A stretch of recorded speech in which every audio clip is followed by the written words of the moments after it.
What's up, guys? Just a reminder here that This Week in Madden will be getting underway. For those of you in the Brain Trust, this weekend we'll have an update to the budget MUT team file.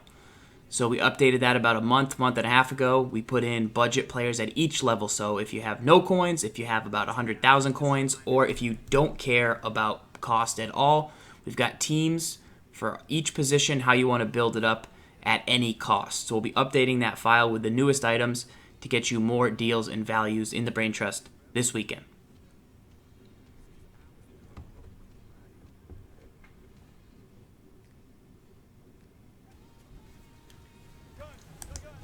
What's up, guys, and welcome back to This Week in Madden show 182. S. Gibbs, Z. Farrells, big show coming in for you tonight. Let's talk about a couple things. We will be talking about, of course, that Demaryius Thomas will be on our radar, but most of all, we're going to spend more time in practice mode tonight. We've got a lot of ultimate team tips. We've got a lot of gameplay questions coming in. If you have questions, send them below on Twitter to @MaddenBible, @SGibbs7. But just a little preview. We're going to go over the top 5 quarterbacks in MUT. Gibbs has 3 special ones.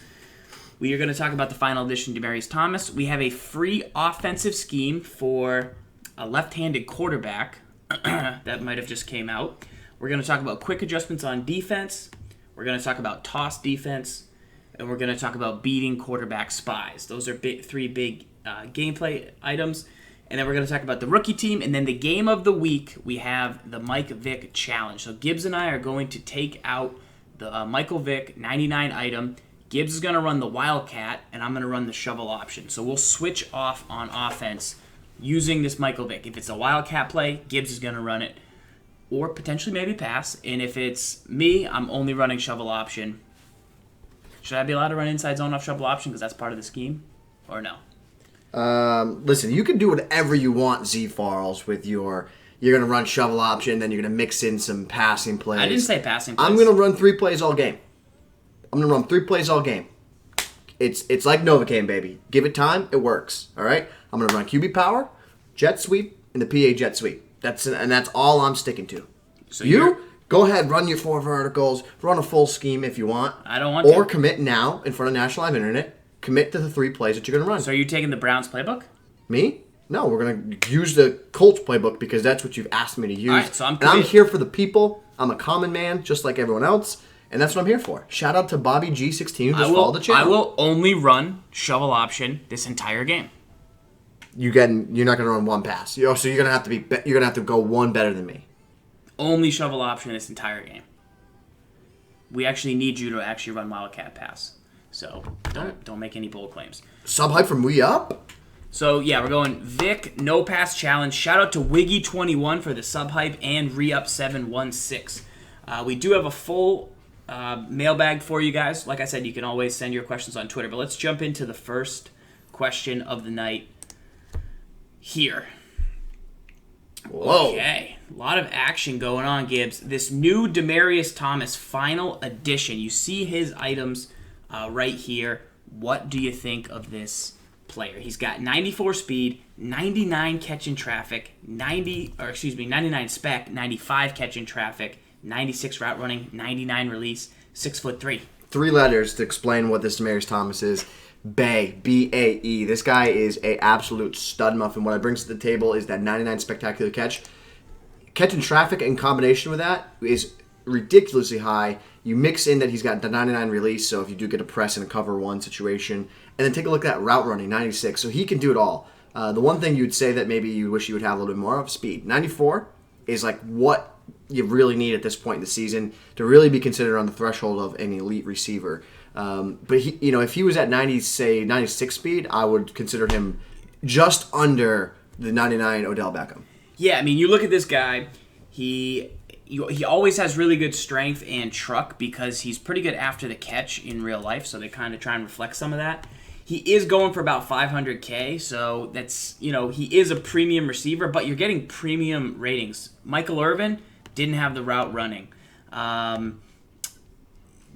Kelvin Benjamin doesn't have the speed. Not 78 run block's legit. Yeah, not everyone has the release. So he's pretty strong. He can run block for you. He's out there with the Brandon Marshall, but he's better. That 99, 95 category for 101 downfield is really, really good. I put him up there with the Jerry Rice as that top tier of really amazing items in this game right now. So let's take a look here at the next question in the mailbag. We got some slides messed up, but we'll get these squared away. Get it squared away because there's squares in the screen. I see what you did there. Farles, are you going to tell them about the scheme we're going to give them today? Free scheme for the interwebs today? I love it. Yeah, definitely Free run scheme them over. So what they can do is if you want to turn your game on and you want to real important walk along and play Madden with us, get the Colts Playbook out on offense. This isn't something we've shown. Colts Playbook, is what I use. But Gibbs, we just found another little formation in there, specifically going to work with a left-hander, so it's going to be nice. So get that up. Question, Gibbs, how much do you value the play ball trait?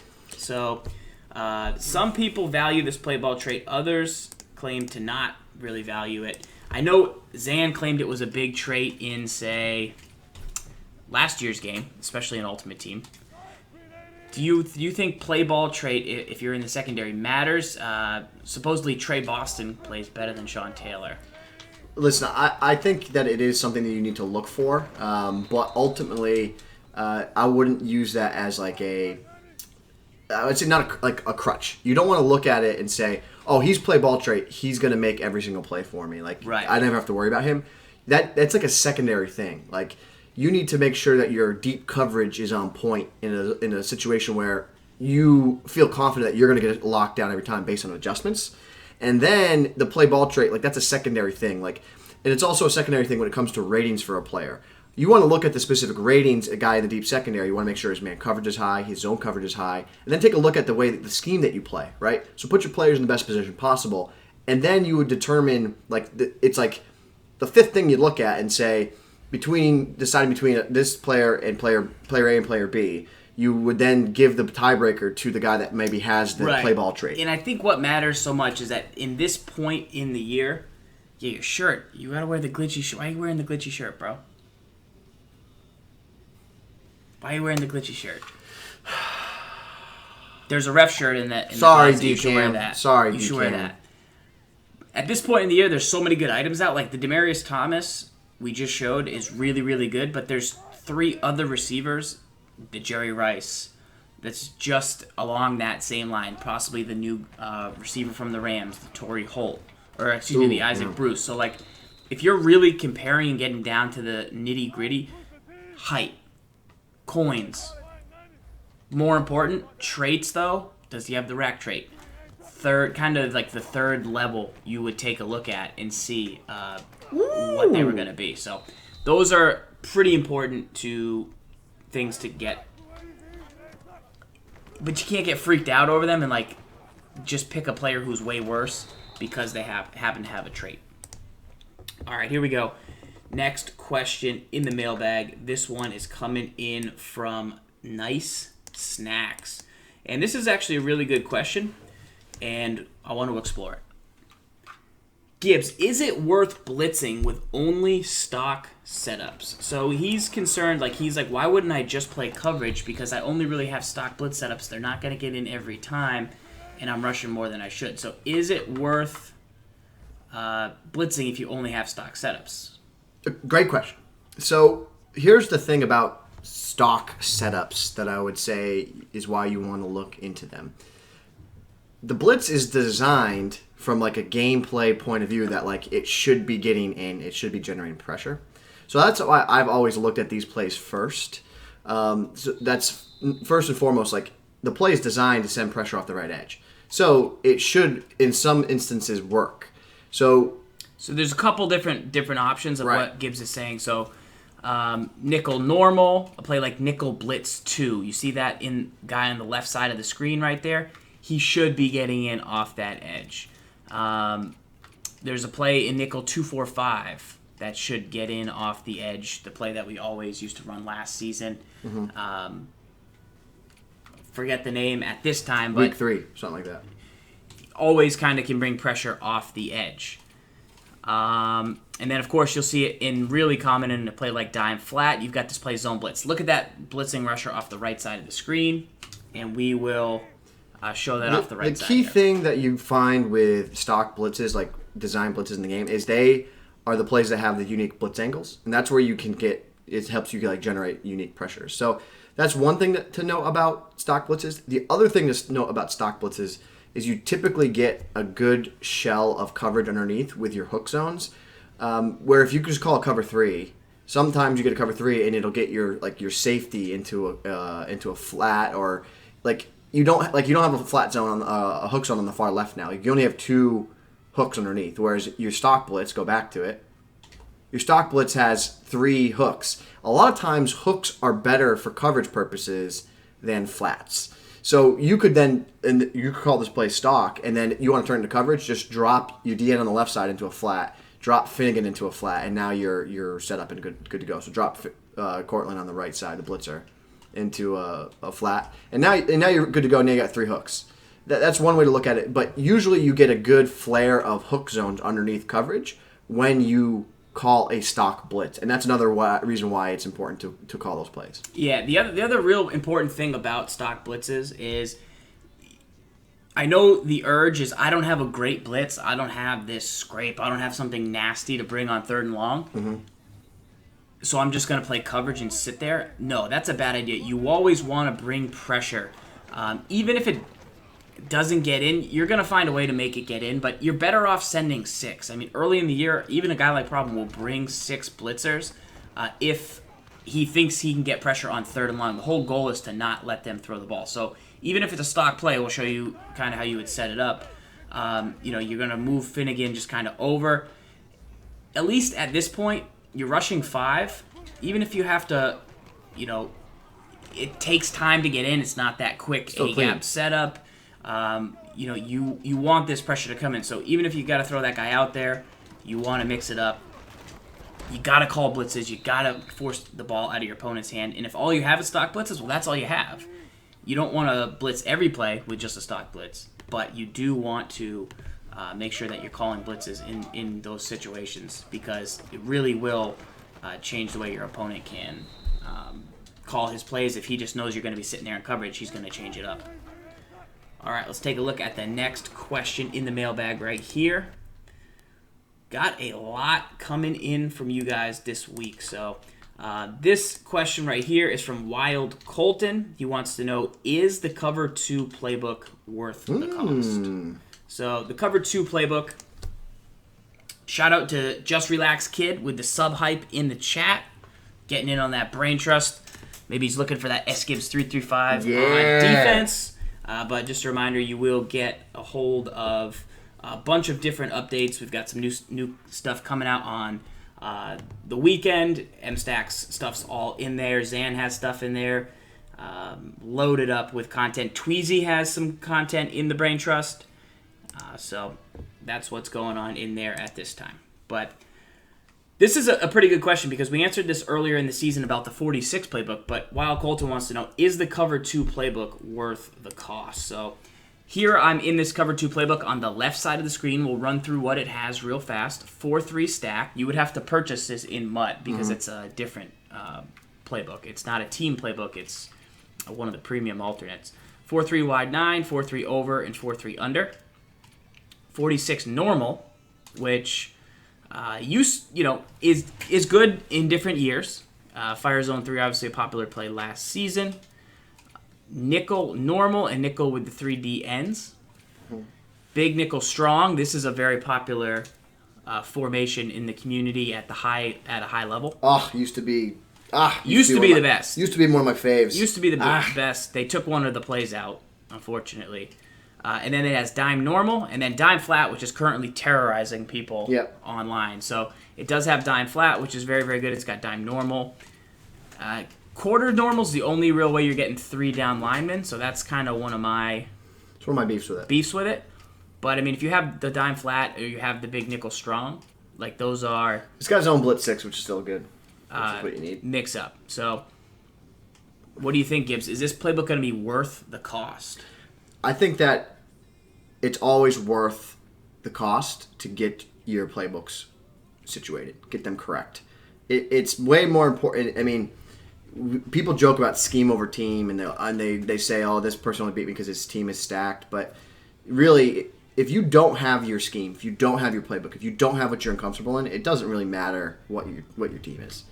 So for me, give me my playbook, and if you feel comfortable in cover 2 and that's your playbook and you need these formations, yes, you sell the farm to go get that. If you have to trade in and put some of your guys on the auction house to go get this playbook, you do that, and you find value players and you make it work until you can get your players back up. But it is absolutely worth going after the cover 2 playbook. Would you rather spend more on offensive playbook or defensive playbook? Defense, because you can make offense work. You can make offense work. Just about every playbook in the game has 4 verticals. Just about every playbook in the game has inside zone. Just about every playbook in the game has a tight end corner route. So you can make those things work. Nickel strong, dime flat, those are premiums. Those are premiums. Because they're not in any other team playbook, really. So they're tough to find, and they're tough to find altogether. Right. And so that's the reason that we say that these are worth it. 46 last year has 46 is always popular. It has, same thing, different playbooks. So that is what is going on with this cover 2 playbook. Gibbs saying that it's worth it if this is what you want. But if you just don't really have a dime flat scheme, and you're like, oh, I'm just going to call dime flat, that's what I hear is the hotness, don't pay $200, $300, $400K for cover 2 just to get it. Yeah. Is my opinion. Let me get real organic with the nickel strong real quick. Yeah, so you want to call nickel strong? I think you call fork real quick. You call fork. We're going to get into that play later, though. All right, so we're going to try and give you a quick setup right here. Zone blitz show 6. So this was the OG play, right? So this is the way. It's not how all the kids these days are running with A gaps and whatnot. But what was really good about the nickel strong is it's just like what I love about the nickel 3-5 odd is that you look how close the linebackers are to the line of scrimmage. In most cases, like a linebacker depth would be like right about here, where I am with the safety moving around. So in most cases, in most formations, the linebackers' depth is further away. So stock, when they're closer, things get real muddy. Things get real organic up in there. So the adjustment that I really like about the nickel strong is when you shift your linebackers to the right, you now actually create a dime front if this guy would ever go over there. So you create a dime front, and it's really a tight dime front. So that was really the thing that I enjoyed the most about this formation is that one adjustment there. And the secondary thing that you could do with this set based off of adjustments was if you use your baseline and you shift your linebackers to the left, you then got 2 players overloaded on the left side. It ends up looking like this. Of course, he's not going there right now, but it ends up looking like this. And that creates a situation where you have overloads for days. So I messed everything up, so just run the play. Snap the ball. Great little route right there. I'll check that. Pretty nice. But what you're seeing a lot of times people do right now, it's an instance where they're shifting their line one side over here, moving their linebackers, and they have pressure off this edge. And then they're blitzing like a linebacker here. And they're really it's just a big time overload, right? And it's something like along the lines of like this right here. I sit in the middle of the field, you snap at the ball. And it's really difficult to pick up that edge pressure because of all the overload. It's a great formation. It's quick. You got a lot of guys in the line of scrimmage.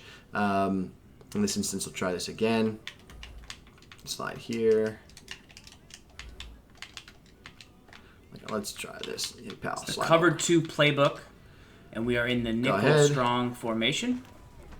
Got a little muddy, but he came in clean right there through the edge. But after going contextually aware, but this is a set.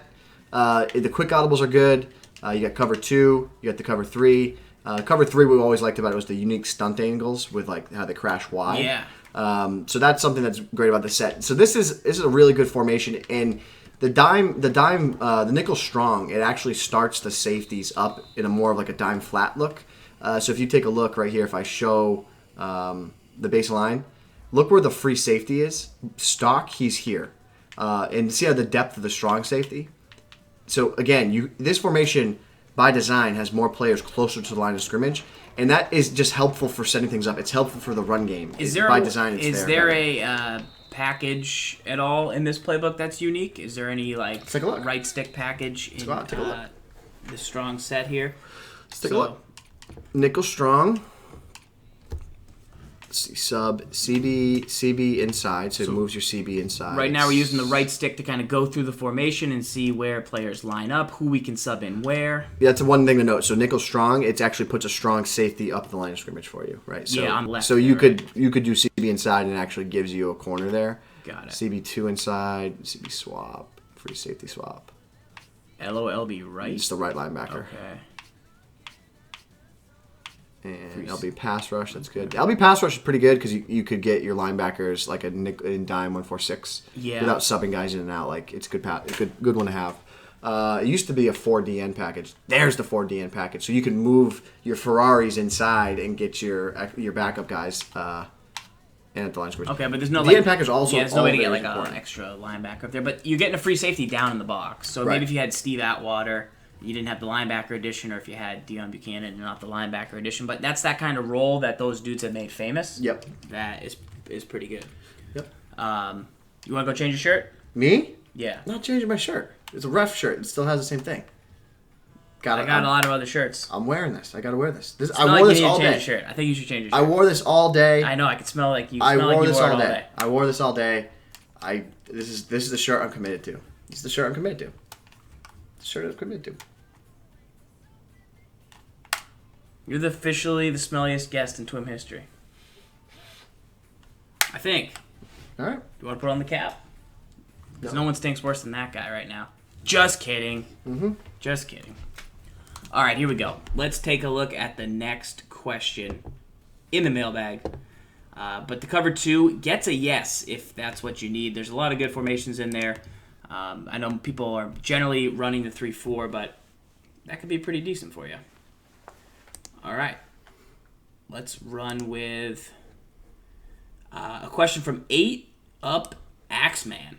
He wants to know, what do you think will be in the patch? So, first things first, I don't know what will be in the patch. I literally have no idea. I don't know when. I don't know why. I don't know how. I don't know who. I don't know where. But the only info I have is if you go to iTunes, you subscribe to the MUTcast, there was a segment. That's not really a segment. There's just a scene on the MUTcast where Rex popped in the middle of the show. He talked a little bit about the patch, basically for 5 seconds. So that's the only information I have about the patch at this time. I don't have full details, but of course, once we do have stuff, we'll be sharing it with you. We'll be teaching you how to, showing you what's changed, showing you how to, make adjustments based off of what's changed. And that's really all I've got about the patch. Like I said, not much, but just I would say definitely check out the MUTcast on iTunes. Fast forward to about halfway in, and that's the info that we've got at this time. So, your thoughts? Me? I mean, I know some things, but those are some things I can't share at this time. I like it. I can't share at this time. So, we'll know once we know. You'll know once we know, officially. Once we can share, we'll share, boys. All the stuff. Patches O'Houlihan from Drifter Bub in the chat. Drifter Bub? Yeah. Drifter? All right. go. So we got some more questions in this mailbag here for you. We're going to talk about quarterback awareness. That's been a big hot topic. So Gibbs, quarterback awareness. Does it matter? Should you pay more? This Marcus Mariota that's out there, everyone's nervous. He's got low awareness. But I've tracked down the tweets. The original tweets. Our guys here. M-Stack, guy who's got stuff in the Brain Trust. Hold Fast Hope from the Stream Team. Talking about, with Clint Oldenburg, what exactly does awareness do for a quarterback? I've had success with Mariota. I've had success with higher-rated players. Clint says, it does nothing when you're controlling them. Your awareness takes over when controlling the quarterback. So that's kind of the first definitive answer we've had. We've always kind of assumed that. We've put that out there with our tests and our guessing and who we recommend. We've always kind of thought that, but we've never officially known. But Hope does go on to ask, Clint, are there any traits that affect any in-game playing, like senses pressure or throw a spiral? And Clint says, yes, all traits always have an impact, whether human-controlled or not. So even if you are, user controlling, you might be overriding the awareness, but the traits will still factor in. And then he says, would you say that the oblivious trait helps throw more accurate passes when under pressure? And Clint says, yes, that's a fair assessment. That doesn't mean it's true. He just says that's a fair thought. So I know Zan did a video on... My mouse is struggling. Yeah. Batteries? Probably batteries. No. And your monitor just turned off. Probably not batteries. Your monitor just turned off. Oh, there it is. That's back. So, I mean, I wouldn't worry now about quarterback awareness when you're kind of dealing with quarterbacks. Like, it's not a trait or not a factor we've ever really gone into. I know Eli Manning seems to throw better passes under pressure, and that's a good thing, but... Says who? Says the community. Says Eli Manning, Jay Cutler are the best quarterbacks ever, bro. That's what I hear. Here's the thing, guys. Here's the thing. You can look at those ratings, but always look at the core stats that things that we suggest when we say, like, for a quarterback, you want to look at things that, like, you can substantially see and tell and feel. So it's like speed. You can feel speed. You can feel throw power. You can feel throw accuracy short, throw accuracy medium, and throw accuracy deep. Now, there's other stats like throw on the run and play action that you don't feel as much. But you really should look at those core ratings and use those as like what you feel when you're out on the field, because that's where you can get a feel between this guy overthrows, this guy doesn't overthrow, and that's where like I'm so passionate about the whole like 90 throw accuracy deep threshold. Is like I feel that. I feel when I throw with a quarterback that has 88, sniff, sniff, Cam Newton honors quarterback, and I feel that difference compared to a guy that has 90 throw accuracy deep, who is going to deliver those balls downfield more accurately and less overthrows. So look for those core ratings, and then anything outside of that is just all gravy. So if you get 95 awareness, if you get a higher ratings in another random category, it's all gravy, baby. That's the way I look at it. That's how I've always looked at playing Madden. Give me the core ratings that I need. If I need my strong safety to have high hit power, I need my strong safety to have high hit power. And that's really the most important thing that I look for. Everything else after that is gravy, right? Need my slot corner to have 100 speed. I need my slot corner to have 100 speed, and that's it. And then I get all the ratings afterwards that are all gravy. How much of this is Luke Kuechly, and how much of this is... It's probably... Really? You know what that is? I think it's the route. It's like the route. It's the timing of the throw. Like, what route did you put him on there? No. So, I mean, it's a terrible route. It was overthrow. It was a wheel. So he got contextually aware. But, like, Luke Kuechly catching this ball on the ground, it's not an animation you see a lot. Is it? Do you see this a lot? that could be Kuechly. I mean, that could be Kuechly. It's pretty interesting. What you have to do is you have to look over the course of the history of playing with Kuechly and say, does he make more of those type of interceptions compared to other players? Like, does he make interceptions falling down, like diving, falling down, than other players? Yeah. And it's a feel thing. You have to feel it. Pretty important. And then the more you feel that, the more you're willing to pay for guys like that. So that's the quarterback awareness right now. Pretty important. But we hit up this question already. So we hit up QB awareness, and then Og77 wants to know any schemes for West Coast offense. So what we're going to do is actually flip this. We have West Coast offense on this side of the field. Now, something important to note about the West Coast offense is it's a style of offense. So there's a playbook called West Coast, but there's also a style of offense, West Coast. Quick passes to your backs, trying to turn the run game, get rid of the run game, and replace it with a short passing game. What routes do we throw the most out of any routes in the game?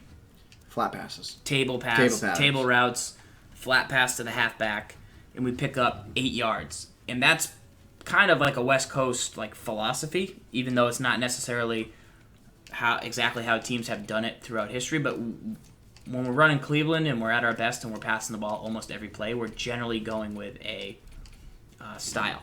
Now, the West Coast style playbook doesn't have that many inside zones unless they update it. Yeah, so my problem with any of the generic playbooks right now is a lot of them don't have inside zones. Right, run and gun doesn't have many inside zones. So that's my problem. They're unique they also have their unique formations aren't as unique as they once were, because a lot of the playbooks now have added those playbooks. Like this weak eye close, like this exists now. It's in the Patriots playbook. So I just look at it, I'm like, eh. Like, that fullback dive is actually pretty unique. It's, like, Right. not in a lot of playbooks. Like, Right. I'm curious how good this is. Because Right. Is it it's super straightforward. It's quick, and I can run it.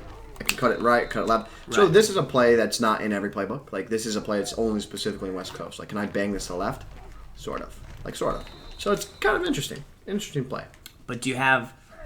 So generally we don't like the generic playbooks like This year West specifically. This year specifically. We used to love run and gun. Used to love it. Run and gun, West Coast, because they haven't really updated and they don't have a lot of the inside zones. So one of the best plays and formations in the game that we used to always love from West Coast here, single back spread. This does not exist in any playbook in the game other than this. It used to be in like the Dick Vermeil, but those are all removed now too. And what's so special about this playbook is it has a play design deep out that has stock 10-yard out patterns. Shout out to Dream Killers. This is the guy, a playbook and a play that he perfected over the years. And what's just special about this is this would actually work really well against the way people zone blitz. If you could get your pass protection right and pick up the A-gap pressures and all that, it's really difficult to blitz against this defense because if you come out and run a cover 3, any type of zone blitz, and a zone blitz is typically you take away the flats on a side of the field. It becomes really difficult, near impossible, to defend these outs. And then what makes it so difficult is if you read the blitz and you have your pass protection picked up, you're going to complete the out every time. And they're on both sides of the field. And then just for fun, you have both of these routes in the middle of the field that are as a high-low concept that's really difficult to stop. You have a quick little in with Brown and a post to Cotchery. So by design, you have plays that beat man, you have plays that beat zone, like this little route right here. It's tough. It's a tough little formation, tough little scheme.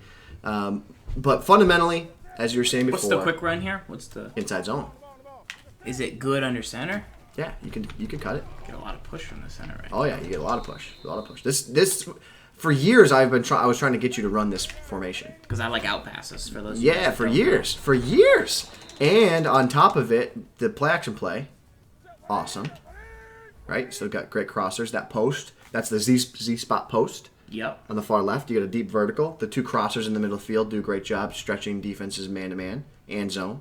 You got 4 verticals or smash corners here. So what's good about smash corners? Oh, you play man-to-man press on me? Guess what? I'm in single back spread under center. Snap of the ball. I'm not going to get that press on the outside. Deliver the ball out there quick. Smart route. Yeah, there's a lot you can do with that. So that's a pretty good formation there. And that's something you can do from West Coast. But like I said, don't think about West Coast as a playbook. Think about West Coast as a scheme concept where you're throwing a lot of quick passes to your halfbacks, and that's what we've done this year more than any year because those table routes are so effective. We also did it last year. You've been doing it since Madden 12. With the wide trail, so the out routes. Out routes, Madden 12. Madden 12. Yeah, pre-release. Yeah. Pre-release Madden 12. You ran about 1,000 pre-release out routes on me that year. Very challenging. Very challenging to defeat. Cheeser, ultimate cheeser. By the way, all right, so let's move this ball up to the red zone. Okay. And we're going to talk about when is the best time to use the high throw, but. Great little mechanic. Not used enough. Not used enough. At the start of the year, it was just all high throw all the time. So, we how much can you really tell somebody to call high throw? How much are they going to overthrow the ball? Where's the best place to throw it? Those are kind of all the questions that you talk about when you say, when do I go for the high throw? I really think the importance of the high throw is it's a red zone specific thing. It can be outside of the red zone, but your chances of coming down with the ball are drastically lower because you're throwing a high point pass. It's supposed to be more damaging with with the receiver. It's like a higher risk to go for it, but you could get a big reward, but it's going to be not as effective as like a possession catch, right? Right. And you have a chance to overthrow. So it's one of those things where like if you throw this into double coverage, like you aren't going to. That's dope. I think you might have invented. I just invented something. That's like 4 in a row. As soon as I'm saying this is high point pass on this out. So basically, for those of you guys that don't know, I felt like when the game first came out, or before the game came out, I could high point pass a lot, and I was getting good animations with aggressive catch, and there wasn't a big penalty to me. It's tough using high throw. I could use it all over the field on different routes. But by the time the game came out and the first update came out, high throw was overthrowing basically 50% of the time. So like half the time you would use high throw, you would throw the ball away. And so I felt like, look, I can't teach people this. I can't really recommend that you use this that often, because if you're going to overthrow that often, if you have to force the ball in with high throw that often, you should just be getting dudes open more. So I've stopped throwing high throw, but then I'm gonna start. I saw Serious Mo running high throws all over the field. Serious Mo was high throwing a ton. I'm like, dude, how do you high throw? Don't you throw the ball away way too much? And he said, I mean, he used it in the red zone a lot, but RG today said that he likes high throw across the middle of the field. So like on the Y route. Yeah. That's the only real time he says you basically have to throw a high throw across the middle of the field. If somebody's lurking in the middle of the field, which I'll try and emulate here. There's the overthrow. But that's the overthrow that you get a lot. So maybe you're like, backing up. There's pressure near you and you're but also, like, backing up. if I'm lurking with Wagner, you have to high throw to Y. So that, because otherwise I could potentially get an interception. So that's when RG says that he likes to use it. So, but Mo doesn't really suffer from the. I'm really liking it to the big body receiver Benjamin. Like if I put Benjamin in the slot and throw it to the high point, like I feel confident. Could you put Brown on an out and then throw it to him, or like this? Yeah, because I mean it's the route. Like, does it? Kind of. Ooh, no. See, he went into that and got blown out there. Seagull touch pass, I like to use a lot. You don't really overthrow with touch pass, so there's no real risk to using it. It's just like it takes the ball longer to get there. So if you have a guy wide open, don't throw touch pass. But if you have a throw that you have to make to try and get him open, can you play not man? Then you can call play like cover 3 touch pass. So we're investigating here the out route with a combination of touch pass. Like this seems tough. You know why this seems tough? Watch this, because you're not going to get the press. It seems like I'm going to get that animation where he turns up like the old school like rocket. Like, check this, right? Timing, he drifts away. Yeah, oh yeah. It's pretty good. Oh, did we just invent something on National Live Internet? All right, cover 3. Let me try to Teddy ball game Gins. No way. To Teddy? No freaking way. Teddy Bear? Ew. What was that throw? Did I get hit? You threw a low pass, it said. No, really? That's what the game said. I don't know. Probably a broken controller. Let's go, Teddy. Cover 2, man. Come on, man. Quick audible left. Change your shirt. God. I would never eat your shirt. No? No. What? Ginn can't like run the route. He's too crisp. Yeah, he's like too cover 3. He like can't run the route. Yeah. Ew! Ted Ginn. Ew! But watch this. Benjamin, because this deep zone's going to drift away the second he takes the cut, and then there's like a little window like right there where you got space, and then he like kind of goes up and gets that animation. This could be a legit thing, especially with all these cover 3s. Gibbs, would you sell the UL Vick if you had the 94 Mariota? Yes. Okay. I would.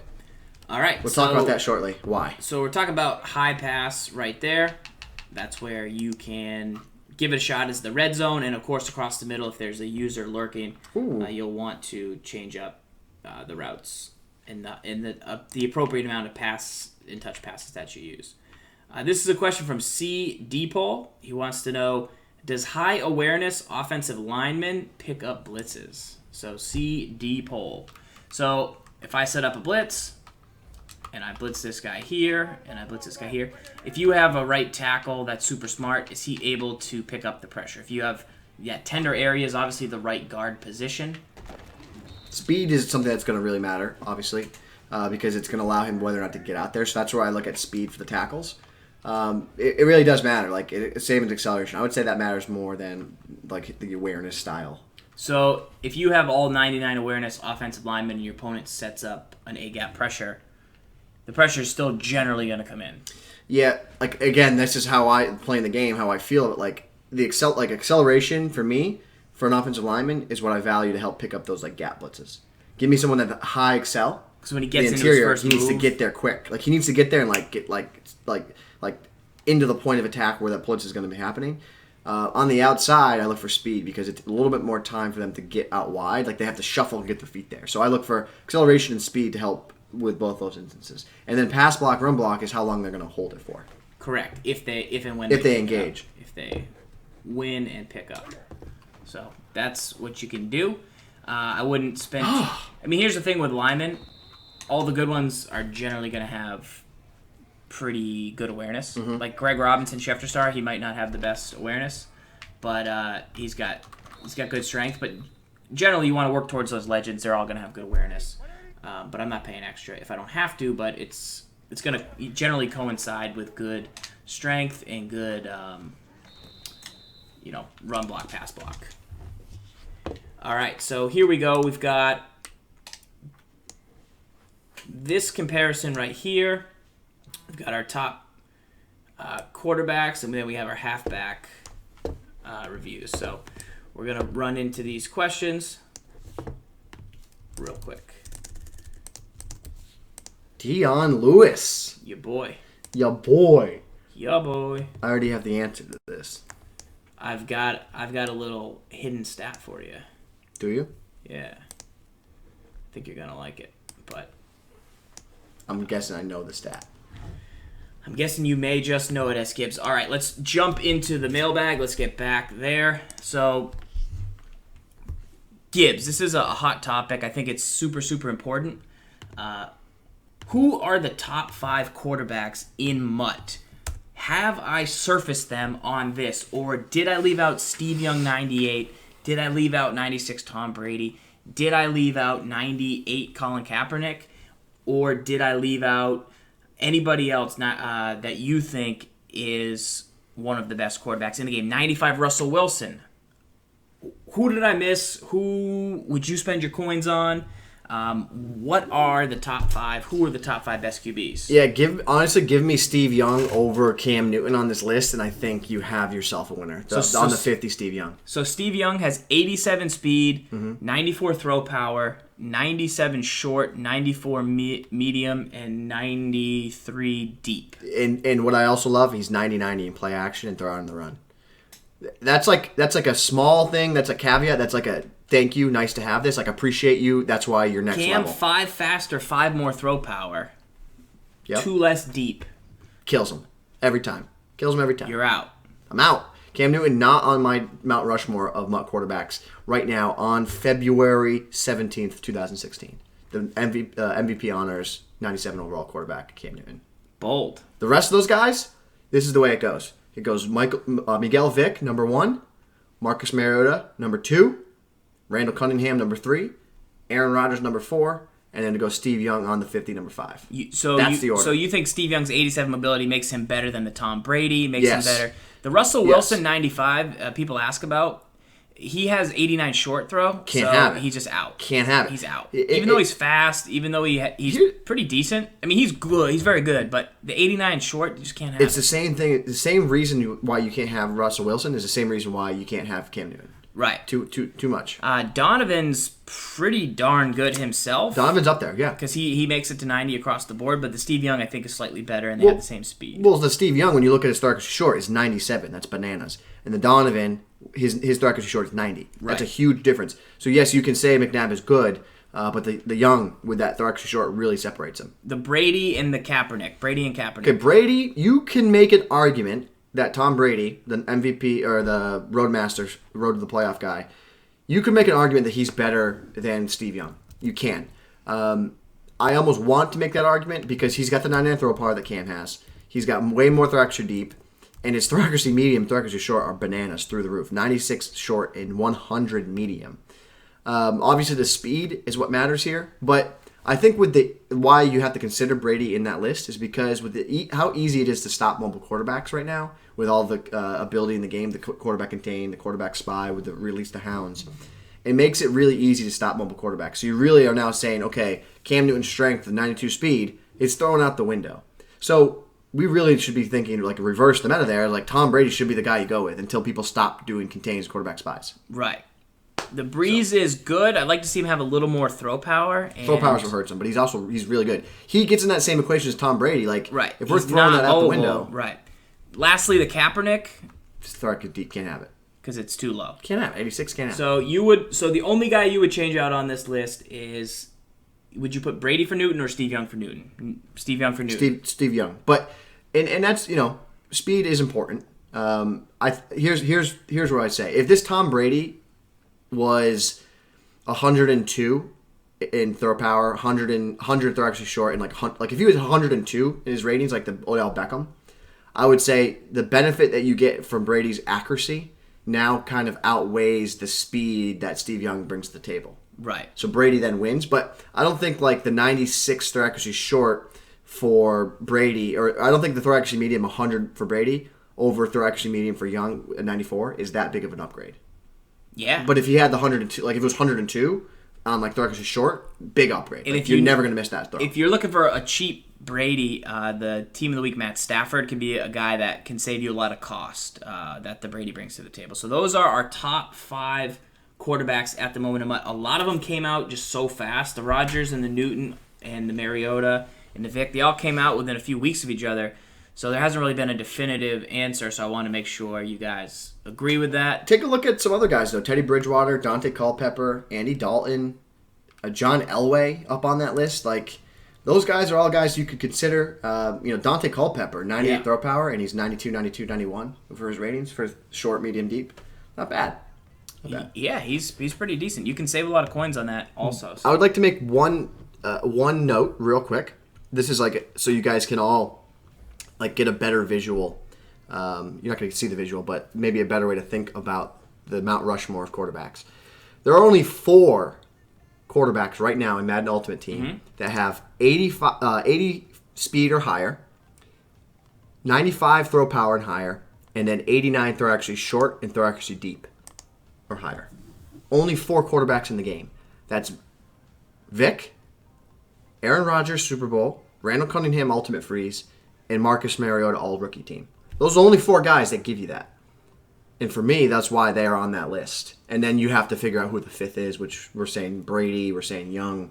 Yeah, there's some flexibility there. Yep. So those are your 4 guys. Those are your thresholds you like to determine who the best 5 quarterbacks in Ultimate Team are. Yep. All right, so that's the list. Thank you for subscribing to the channel. Buck Sweepin'. Appreciate it. Welcome to the community. Recognize your name from the leaderboard, of course. All right. Let's keep going into the mailbag here. This one is from Big Slow 17 wants to know, is Dion Lewis a budget halfback stud? Yes. Dion Lewis has 93 speed, 97 agility, 95 excelsior. You see he gets +3 from his previous edition. He's got 96 elusive, so he goes up 6 there. What do you think? My only beef with this Lewis is I 36,000 coins to me really still isn't. He just super came budget. out today and he was 50. Right. He's not super budget because of that. If his 93 speed was 95, now we're talking a absolute steal. We're talking a Ferrari. His carry 92 meets the benchmark. Elusiveness 96 meets it. 95 spin move meets it. 81 route running, awesome. 82 catching traffic, awesome. My concern, 91 juke move. That's a bit of a concern with how you want to double juke, how you want to get fake out chances. So for me, yes, he absolutely is. Once he's gonna drop and settle in around 15, 10K in a week or so. But that 91 juke and the 93 speed are my biggest concern points. I still think he'll still be valuable. Yeah, and I have to give a huge shout out here to the team because the last version of Dion Lewis that came out, his route running, terrible. What was what is it, 40? 44 route running. So bad. On last edition of Dion Lewis, the 81 Football Outsiders. So you think, oh, he's a great third down back, but he didn't have the route running to match. This one, you saw that they gave him +3 across the board, but his route running went up 37 points. So they must have identified, said, hey, we can do better. We want to make this guy, reflective of that route running, and they gave it to Dion Lewis in this edition, and it's a really worthy item. So if you're a Pats fan or you need a third down back, wait till he comes down to 15K or so, 10K, and that's going to be a nice item for your team. I'll tell you what, the route running 81 is really high, but also the big upgrade with this Lewis, he went up 7 points with his carry. Yeah, he went from 85 to 92. That's another big jump that you see. Right. And if his carry only went to 87, you would almost be no, you can't use him. Right. His carry's too low. He's going to cough the ball up. So shout out to that. Like, great job on the team there recognizing that and making those upgrades where they were appropriately needed. Right, where you're giving him his last item of the year, like you want to make it a good one. And real quick, I want to check one rating. I just want to see where he stacks on that route running because I think it's up there. For highest in the game for halfback. You gotta sort. You gotta actually type it out. Sorry. Yeah. So we're checking the route running of all the backs in the game. There's a new Jamal Charles that came out that has really high route running. It's better, I think. It's up there with the Marshall Faulk. So route running wise, Marshall Faulk's still the best. Then Reggie Bush. Signature, yeah, Bush is really high. And then the Jamal Charles. Matt Forte, but you're not going to probably... Forte. It's not bad. Yeah, Matt Forte's not bad. Pretty good. LaDainian Tomlinson, still good. DeMarco Polo. I'm not going to play him. Sproles for a really cheap runner, yeah, but 88 speed's so weak. It's so bad. Give me 90 there. Why would his throwback have 88 speed? I don't know. Like, that item was... Missed. Jamal Charles, like, they're real good. Is 90. But the Dion Lewis is up there with LaShawn McCoy BCA for route running. So, yeah. I would take a look at those two items. Those are gonna both be around that. Yeah, 30K. he's like a top 15 route running back in the game, and he's a price that is worth to go get. Like there's only 1, 2, 3. There's really only 3 backs in the game that are priced appropriately that you can probably go out and get. Right. And right now it's the Darren Sproles throwback. You got to throw him out because he's too slow, and then you got the LaShawn McCoy and the Dion Lewis. Jamal Charles base still pretty good. You're really looking at Dion Lewis or LaShawn McCoy. All right.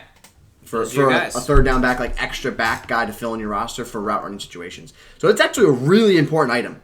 Like that, you cannot stress that enough. Like this is a must-have guy to have for third down situations, route running. Good call. That is a stud budget item. All right, we're going to get into our free left-handed quarterback scheme in a second here, and we're also going to just take our last question in the mailbag. So, Javi Dog, how important is play rec? Oh, I already did it. How important is play rec in OLBs? So, he purchased the Malcolm Smith Super Bowl, and it was playing lights out for him. And then he switched over to Demaryius Ware because he was getting 5 more play rec. He went from 98 to 93, and now he's having buyer's remorse. So he lost some speed, and I think he lost zone coverage in the middle. So Demaryius Ware really is going to be at his best as a pass rusher. Yeah. And the play rec's just kind of a bonus because generally when you pass rush, you don't really need play rec. Yeah, so... unless it's an outside run or they're calling play action. But Malcolm Smith in coverage is going to need more of that play rec. It seems like Demaryius Ware, that situation there would have been like, it was a misfire that he wanted Ware to be coverage, but Ware's not a coverage guy. He's a rusher. He goes after the quarterback. Right. You know? So that might not be a play recognition problem. Like 93 is still really high. 98 is obviously higher, but play rec is really important, especially for play action. Like, you can't overlook that. It's how quickly that linebacker is going to get out of his drop step, like on the fake, and then drop back into coverage. Like, you can always bypass your play rec in terms of calling pass and avoiding the play action fake. Because if you call pass commit, they're going to just drop back in their assignment. So you can always do that, but if you want to rely on the ratings, the player to actually break out of his coverage and not fall for the fake, it's really important to have high play rec. So I value play rec as very, very important when I'm looking for a coverage linebacker. I think play rec is the most important for linebackers. All right. But Malcolm Smith, 93 is very, very good. Very good. And you're getting all the zone coverage, and you're going to be dropping him into assignments more, I would guess, than you would with where you're not going to see that play as much. So that's more of a misfire, not on play rec, but on you evaluating their qualities and then putting those players in the right positions to succeed. For sure. So real quick from Hot Sticks in the chat, he says, Dion Lewis has 81 route running. That's bad. I would agree with him if we're talking about wide receivers. Right. 81 is actually really high for running backs. So, for example, if you take a look at that Lewis, the highest route running in the game, I think, is Marshall Faulk at 89 for a running back. So, 88 for route running. That's the highest you get in the game. So 81 for Lewis is only 7 off from the highest in the game. So it's a premium stat for running backs. And you also have to remember that 81 route running is matched up against most times middle linebackers and or maybe sometimes, depending on formation, they don't have Freeze Brooks. They don't have Malcolm Smith. Right. If they're going against somebody without it, they're not going to necessarily have to match up all that high.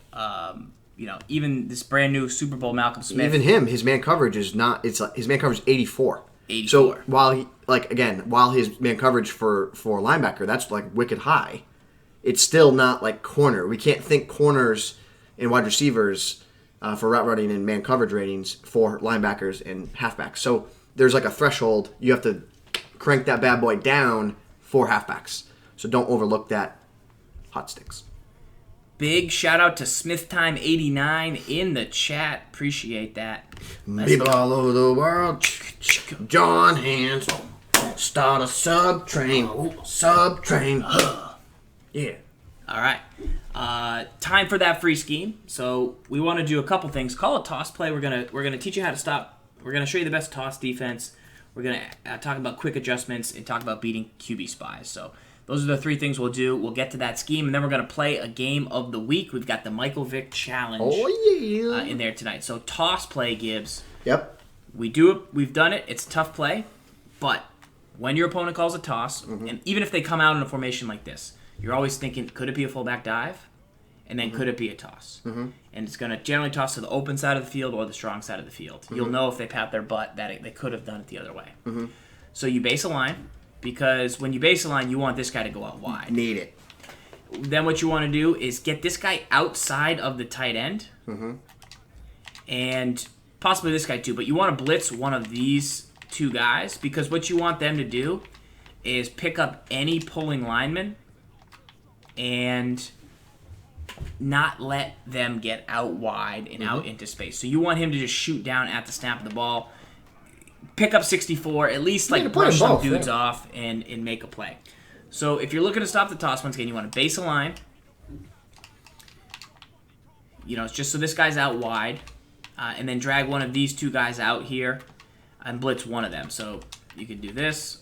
And then what you want to do is you want to use in the middle of the field. You've got to kind of defend the fullback dive, but you want to get as wide as you can, and hopefully that's going to help you do that. Anything else you would add to that? Yeah, so this is actually, I'm glad that you actually went over this here. So people always, when they see me play defense, they go, Gibbs, against tosses, you're not doing what you say where you're getting a defender wide and blitzing him off the edge to stop tosses. Like, that's a question I've seen people ask. In this example, we're showing you something specific from nickel strong, right? Now, if give me the defensive stick real quick. And I run the nickel 3-5 odd, right? Yeah. So by default, you see what I will always do is I'll always drag a linebacker out, drag him out this left edge, right? And then by default, there's a corner that's in this like slot like right there. Wherever I think the toss is coming from or going to go, I'm always blitzing that player.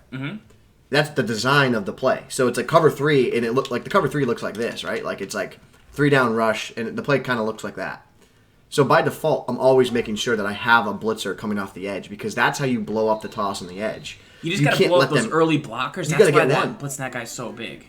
So check this. Here's the difference, right? Say if I have the defense set up like this, right? Now, I'm not going to blitz the defender off the left edge and flip it to the left. The difference is usually like really big. It's like really noticeable. In that case, he did a good job, Roman Harper, but it didn't get blown up in the backfield, and that's where the toss can then become really effective. Let's take a look right here. Because he doesn't put pressure back here. Look how wide 68 is. Right. Look how wide that guy is. You want 68 to get blown up. Like, he kind of got awkward there. Like, I actually probably could have taken that outside. Yeah. Yeah. Right.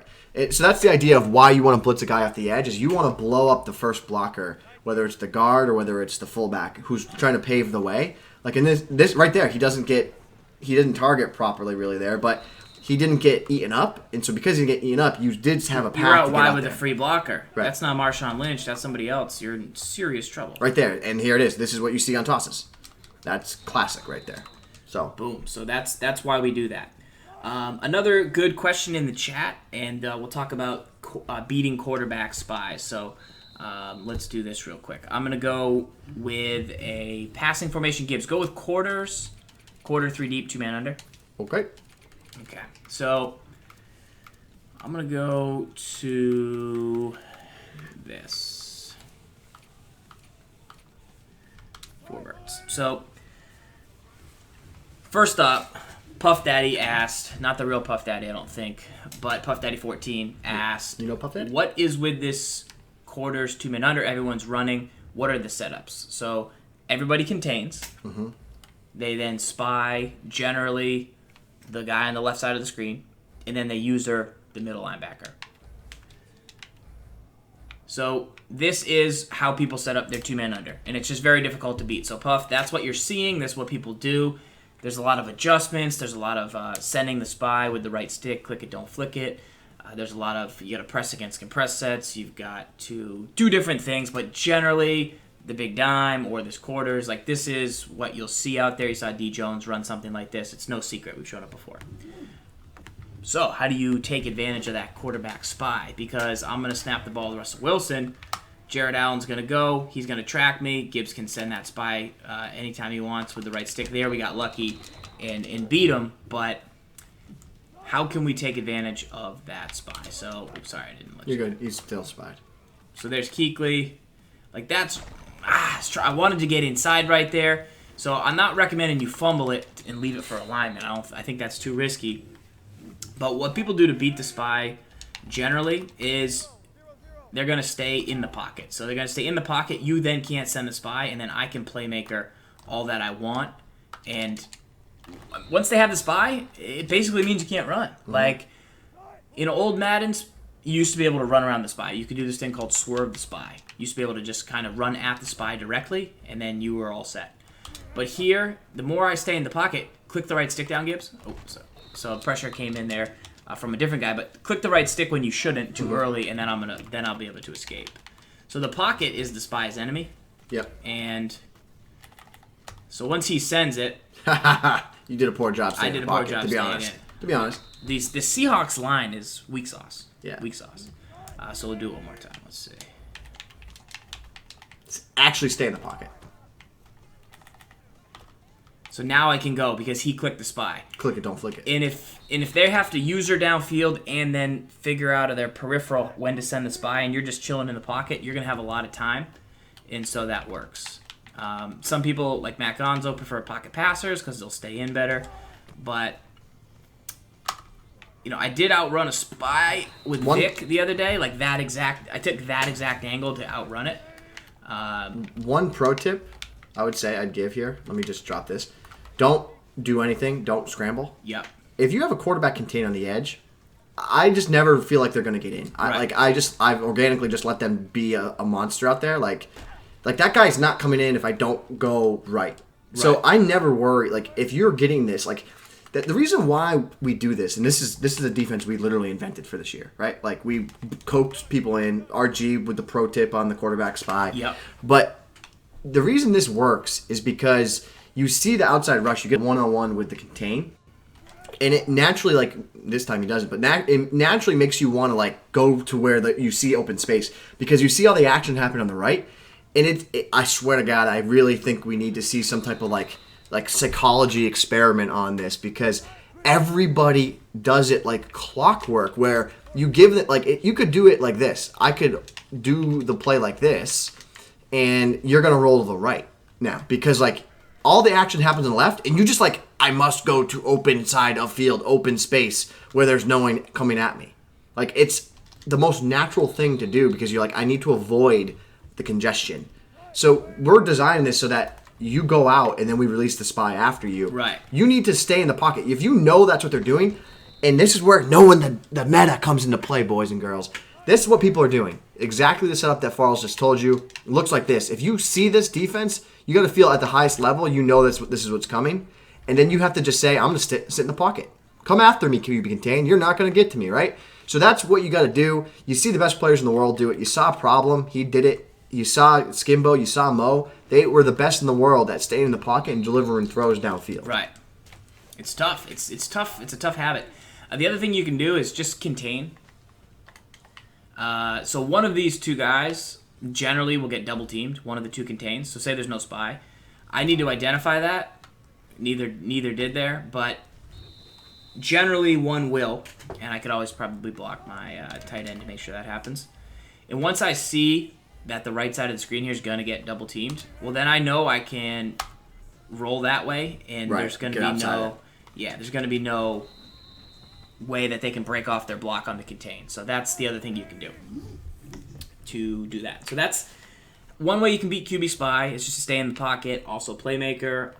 Playmaker will destroy, especially if they're man-man. We've showed you the toss defense. Quick adjustments. So quick adjustments are super important. And when you're sitting on the linebacker, you can spy Kuechly by pressing 4 buttons. So I think that's a quick thing we want to point out. LB, the player's icon, and then flick the right stick with the coverage you want. Yeah. So LB, or RB if you want linebackers, the player icon. And it's 4 buttons, and it feels like, I should just move down there. But you want to stay on your linebacker the whole time. Put them in different assignments and really learn this command because it's huge, especially with this 2-man under, the ability to make changes. So. Yeah, and I'll be the first to admit it. At the start of the year, I didn't really believe in the hype. And I think part of it was I didn't want to have to learn. I was like, no, I'll still be able to get all my adjustments in. I'll do it the old way. I started getting caught in setups, and then I actually talked to Mo, and Mo was like, yeah, no, I definitely use it. And then I was like, if Mo's doing it, I should probably try it. And then I committed to it and I learned it. LB for D-line, RB for linebackers, YY for secondary. Indeed. All right, so those are those 3 things. Now let's run through this quick free left-hand scheme right here. So tough. By the way, left-handed quarterback scheme for Vick, but it also is going to always work for you stock. Okay, so, let's see what you got for us, Gibbs. Gun wide trips open. Hang on. Now's the time where they turn on their Xbox with us. We told them an hour ago. Colts Playbook. Gun wide trips open. Something we haven't shown yet. Ideally, this will work with any quarterback, but specifically what we want to talk about tonight is left-hander Michael Vick. He's new. No one really has a scheme for him yet. People are trying to bring out old stuff. People are trying to find that next thing. So maybe this is it. We're going to be using Russell Wilson, who can run a little bit, but generally, this is for a left-handed quarterback. If you're going to run it right-hander, just flip it the other way, depending on what you do. So this formation's flipped stock. Colts We're calling it. We're coming out.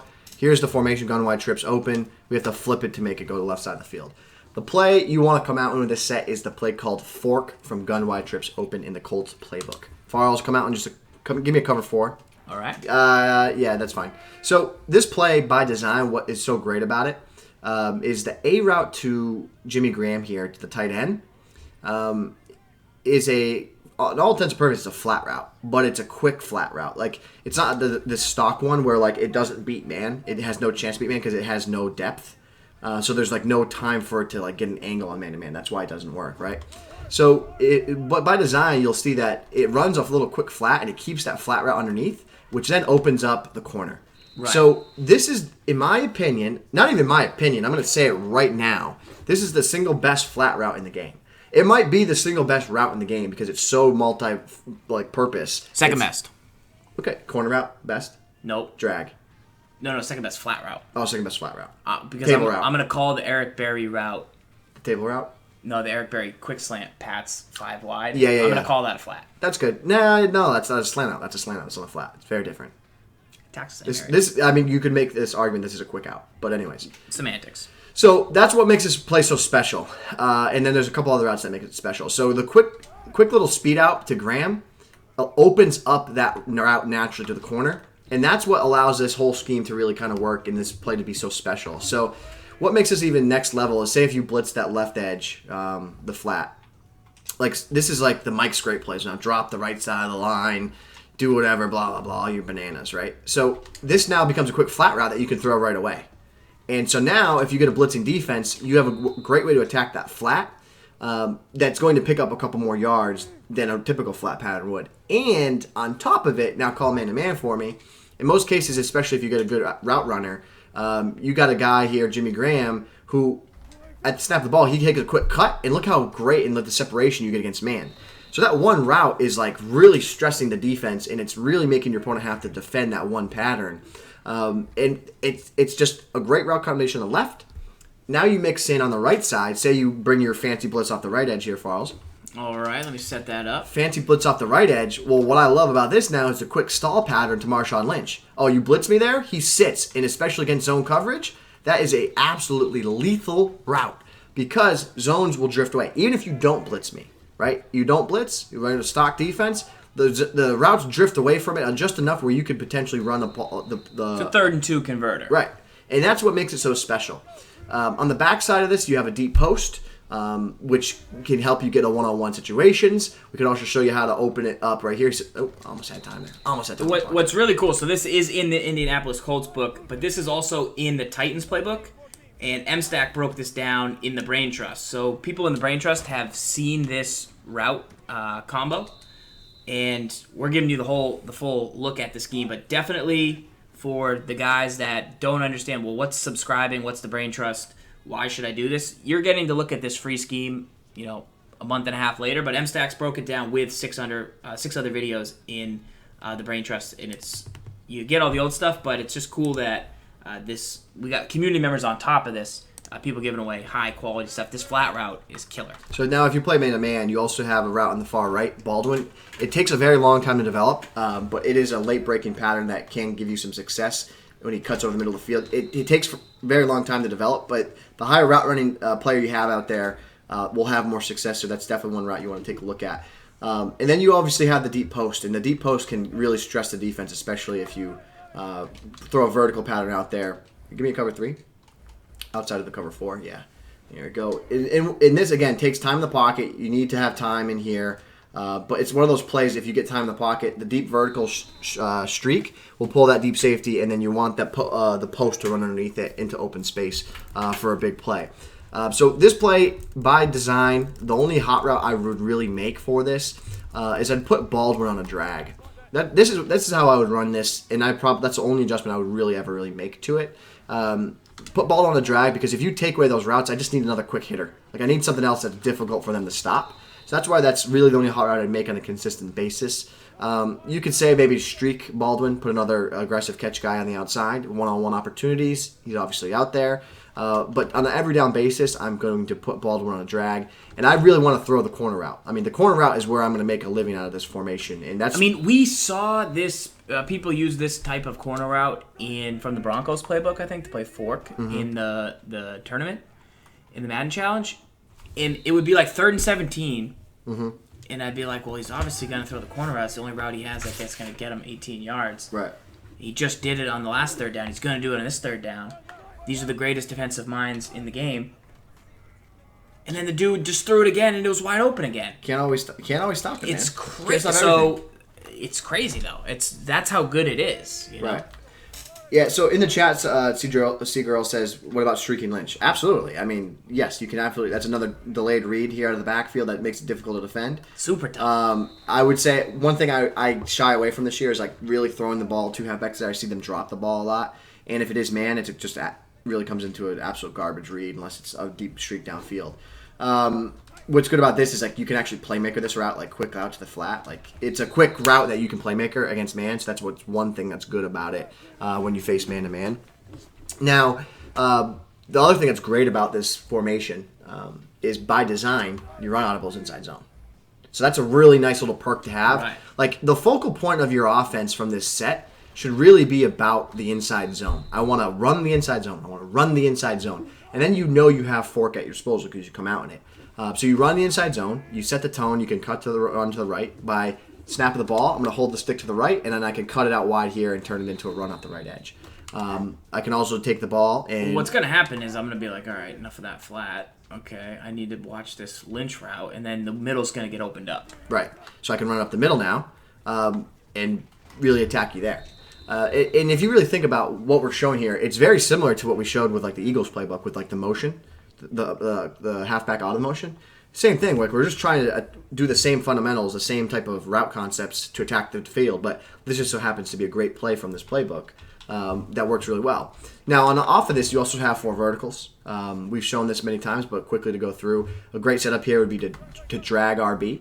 So this is a great way to attack man-to-man because the Lynch route, that's where that Dion Lewis with a great route running really comes into play. The locket will get great separation against man, so will the Y route, and so does the post route to the tight end on the middle of the field. And then last resort, you have the 2 verticals on the sideline to go for the aggressive Everything, catch. if you're using the Vick, flowing left to right, if you're using Steve Young, that's how you want to make your reads in this type of offense. Left to right, across the middle, playmaker.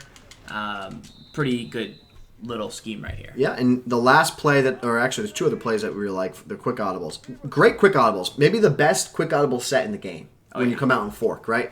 And the play right here, PA switch shot. This is a really special play. This is a play that we saw Mo run on us in that original game where I played him on This Week in Madden a couple months ago. Yeah, you won in overtime. I didn't say that. Did I say that? Thank you for saying it for me. Thank you for saying it for me. I would say it. So anyways, what you see here is you streak the tight end, and you run the play action, and really what you're looking for this baby right here, this bad boy, that bad Larry. Like, he's just going to get into a really tender spot in the field, especially when it's flipped the other way. It just gets really awkward. If you go back to the cover 3, let me just run it flipped just to show you. Cover 3.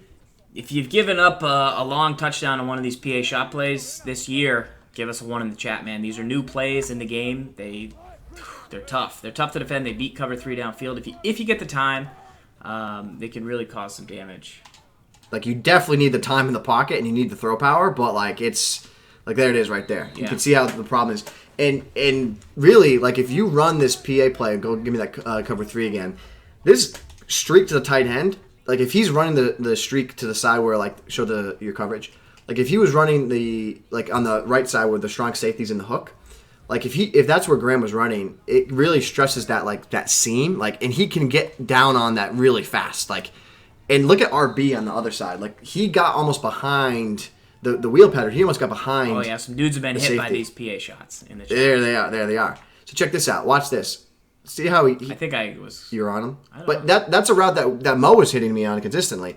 What's good about this too is eventually you just get one-on-one matchups with all the wheels, the posts, the streaks. So you get one-on-one matchups downfield in awkward spots. And lastly, from this play. This is something I was just messing around with, and I saw that was actually working really well.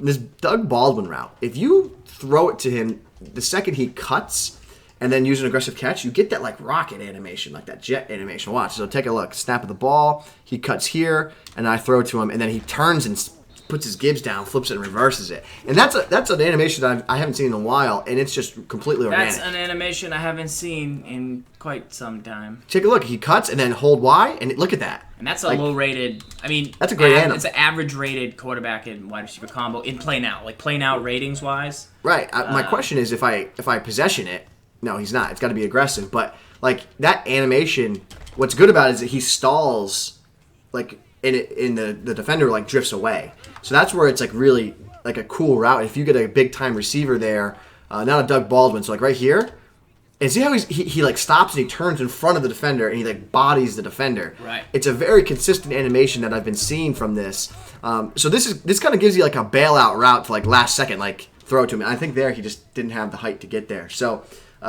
just a really tough route right there. One more time because I'm having that much fun running it. Here it is. As soon as he cuts, as soon as he makes that cut upfield right there, throw it to him, and Y, and then that is spicy.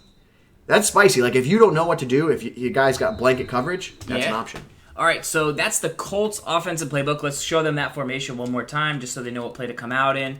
They can flip it if they want the lefty. They don't have to. It's the gun, Y trips open. Of course, in this Colts playbook, the plays fork. You also have gun split close, very popular set. So in the gun split close, it's the first gun formation. Just show it to them real quick so they can identify.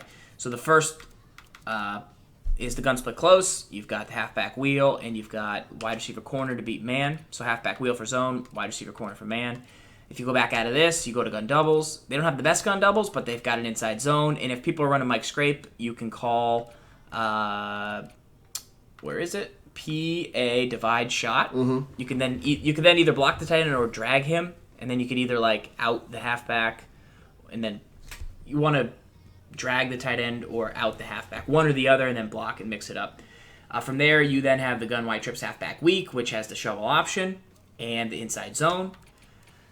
So a lot of stuff, tons of stuff in this Colts book. That gives you another thing to look at. We hope that helps you out. And we're about to take on the Vick Challenge. But remember that MStack does have more looks at this for the Brain Trust guys. If you just subscribe tonight, or if you're over on YouTube and you're going to come on Twitch and subscribe tomorrow or today or whenever you're watching this, make sure to email me, zfarles@maddentips.com. Get you in the Brain Trust. We'll get you all the old stuff, including Gibbs 335, Odd Pats D, his updates to what is in there already. The I-form close screen from Zan, along with some other stuff from Zan that's mixed in. There's also MStack has a dime defense that he put in there too. So there's a lot going on in there. Cool. All right, Gibbs. Time for the Vick Challenge. Let's let the chat decide here if this is fair. The Michael Vick Challenge, we're going to show them our team in Ultimate Team. We can only run 2 plays. 2 plays. I'll run 2 plays only. Shovel option, and you're only... So I'm allowed to run the shovel option only. That is it.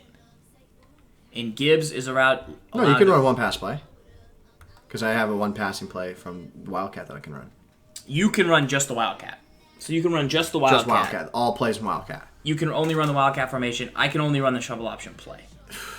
Do you think we can win? I think we could win. This is your team? This is my team. I see that Hines Ward. I'm like, I don't have that Hines Ward. Show us the roster. I will. Let me just make sure my playbook is right. Yeah, so we're going to switch to that Colts playbook. See if we can get a W. What do you think the odds are we can win? I think we win based on defense alone. Except you're going to not play the right defense. But you'll play your defense, which is pretty good. My defense is pretty good? Yeah. I mean, if you think you can handle the sticks on D, then... No, you play defense when you play defense. We're going to use the Patriots defense playbook, though. We're going to switch off on offense, though. Yeah. Play call-wise. Like every other play? Not every other. If it's like it's 3rd and 12, we're not going to run the shovel option unless we decide to run shovel option. You have to run shovel option if you're playing. Correct. Right. So we're only going to give him... I mean... Right. Maybe I'm the first down guy. No, we're going to switch every other play? You can't do that. It's like you go for a drive, I go for a drive. You play a half, I play a half. Now we switch. All right, switch. All right, here's the squad. O-line. Should we put in blockers? You have enough blockers. This is the squad. Do you have enough blockers? Probably got some guys. Like, you want Sherman Tank? Just in case? Like, does that Vernon, you want Vernon Davis? I mean, Poe's pretty good, actually. Yeah, Poe and... yeah, I'd put a Vernon in the lineup. Or you want Sherman Tank? Put Vernon in, I would say. Right? Yeah?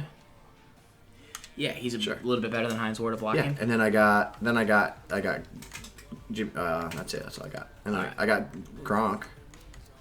Yeah. I got Hines Ward there. You got Hines Ward. You got who else can block? These guys. And I got Load Hope. Okay. So you got Load Hope subbing at tight end. You can fullbacks, tight ends. You got the guys. You got some ample guys. That's a squad. Just bringing one quarterback to the party. Bringing one QB to the party. Show me the defense real quick. One QB to the party. This is the squad. My defense isn't the best yet. You know, I still need to get DRC. DRC needs to be got. Yeah. For sure. All right, let's dig into this Vick Challenge right here.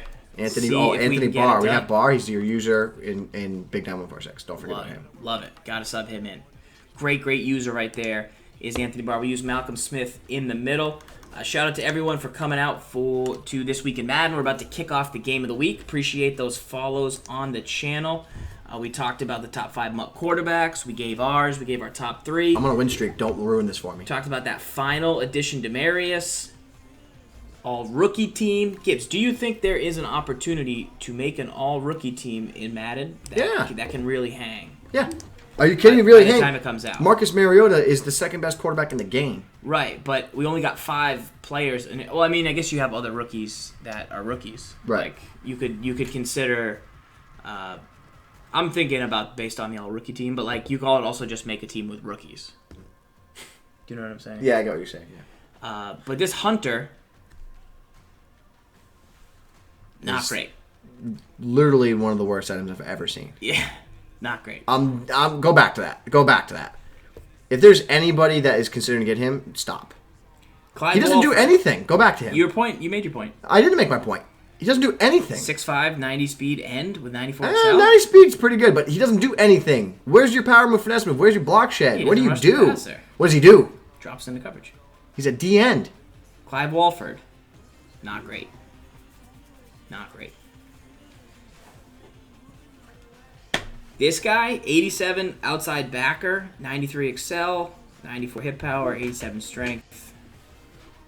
Not great, not terrible. And then Donovan Smith, mediocre across the board. So I think you look to the rookies, Schefter stars. Any Schefter stars that are rookies, those are the guys you highlight? get. Yeah, you go after those guys. And then, if there's more rookies coming out, potentially, I don't actually know that, but that's where you maybe build your team. Mr. Highlight. Mr. Highlight. So I'll start just playing defense, and then you go. Sounds good. All right, You have boys. to. We can't switch on defense. You have to be able to get in a groove. That's fine. I agree. You should either switch off. Yeah. Aggressive. Real aggressive. It was. That's the worst item I've seen. All right, here we go. S. Gibbs on defense. We're going to start the Michael Vick challenge. We can each only run. I can only run the shovel option, and Gibbs can only run the Wildcat formation. We're in the Colts offensive playbook. We're running the Mike Vick challenge. Trying to see if we can get a victory. It's going to be a battle. That guy knows how to right stick. No, but did you see the pressure off the edge? So why that's not toasty, but that's the whole purpose of having that there. He's gonna try and throw deep on me now. I know, but this guy knows how to right stick cut. That's bad for us because that means he's competent. Good play. It's a good play. Good play. What play was that? Wide receiver. Is this? Are we playing RG? Fade halfback. Yo, real talk. Are we playing RG? Nah, he doesn't run this anymore. He doesn't? No, that fade halfback wheel was a very, very, very good play. I run it from the Browns playbook. TX Whispers, email me. Get you set up. You should be invited. All right, pressure's off the left edge. He rolls out. Ew. We'll take that. Catches it on 3rd and 5. He's got Aaron Rodgers under center. You cannot throw the football enough his way. There's no such Yeah, the Rocket League will be coming to Xbox One. Rocket League is a fun game. Fun game if you're ever Go, baby. looking to drive around and hit some soccer balls with a car. Rocket League's the game for you. All right, let me get in this. Gibbs getting focused here.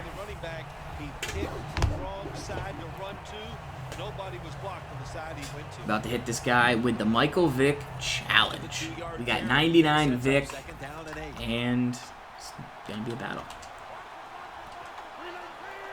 Night Train. Good play. That's fine. That's fine. That was a good route. What are you gonna do? What was that route though? Skinny post? post. Yeah. Okay.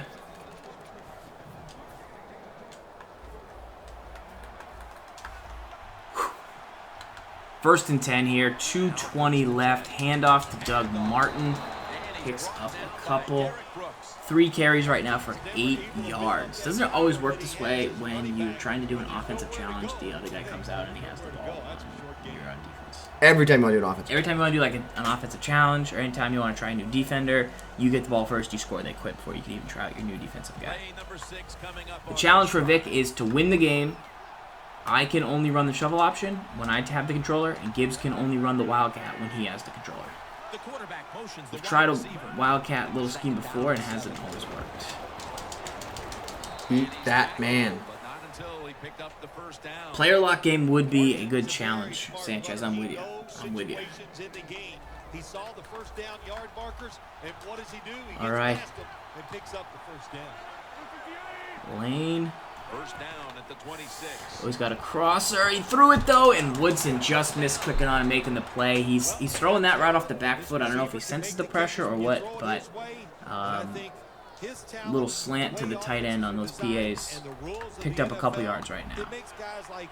Aaron Rodgers, Doug Martin in the backfield. Another handoff. Night Train shoots in, makes a nice hit, but can't force the ball out. Best dogs on Twitch in the building. What up? All right. He's down in the red zone. 2nd and 10. Field's going to get clamped down, though. He runs. He switches up the inside zone, and he breaks a tackle. All right. That was a good drive. David Johnson. 0-1 trap right there. Can, as I've stated, changes up. It's not as good as the inside zone, but if somebody sets up inside zone D, then the 0-1 trap becomes better. So talk about that drive. He did a very good job of he would diagnose the defense and then he would go to the appropriate read. He made some interesting throws off his back foot and it worked out for him. But what's really important for you guys watching, the way he attacked there was he would read the defense and say, I think this is cover 2 man. I'm going to go to a route that beats cover 2 man. Talk a little bit about that if you can. what that means, like fundamentally, scheme-wise. Good. Missed it. Missed it. Good. So he's mixing up plays from man to zone, depending on what you're doing. But you're trying to fool him. All right, so Gibbs is subbing in the quarterback here. He's going to sub in some blockers. He's got to make sure he gets the lineup in. Maybe go with Hines Ward. Maybe go with a bigger blocker. He's got 13 seconds to pick the play here. It's power. And we're going to get into this Michael Vick challenge here. Down 7-0. That's never what you like. Usually like to try and get like a defensive turnover here. Never like it. Barry Sanders going to go in motion. Michael Vick coming out. Going to pitch the ball to Barry. And he picks up 8. Is this a good time to run the shovel option? So he doesn't think that it's just an all Wildcat offense. Sure. And what do we want to sub in? Oh, yeah, we got 22 seconds. Is that Hines Ward? You're at 20. You're at 15. I just go. All right, we got 12 seconds here. We're going to run the shovel option. Shovel options. This is a terrible challenge. Terrible challenge. 2nd and 6. All right. 3rd and 1. Okay. Do we run it QB blast? Do we run it? We don't have QB blast. But do we run that again or no? Give me the Wildcat. Give me the Wildcat. Give me a crack at the Wildcat. It's a 3rd and 2. So we're in a very manageable situation right here. I go power? Sweet, there you go.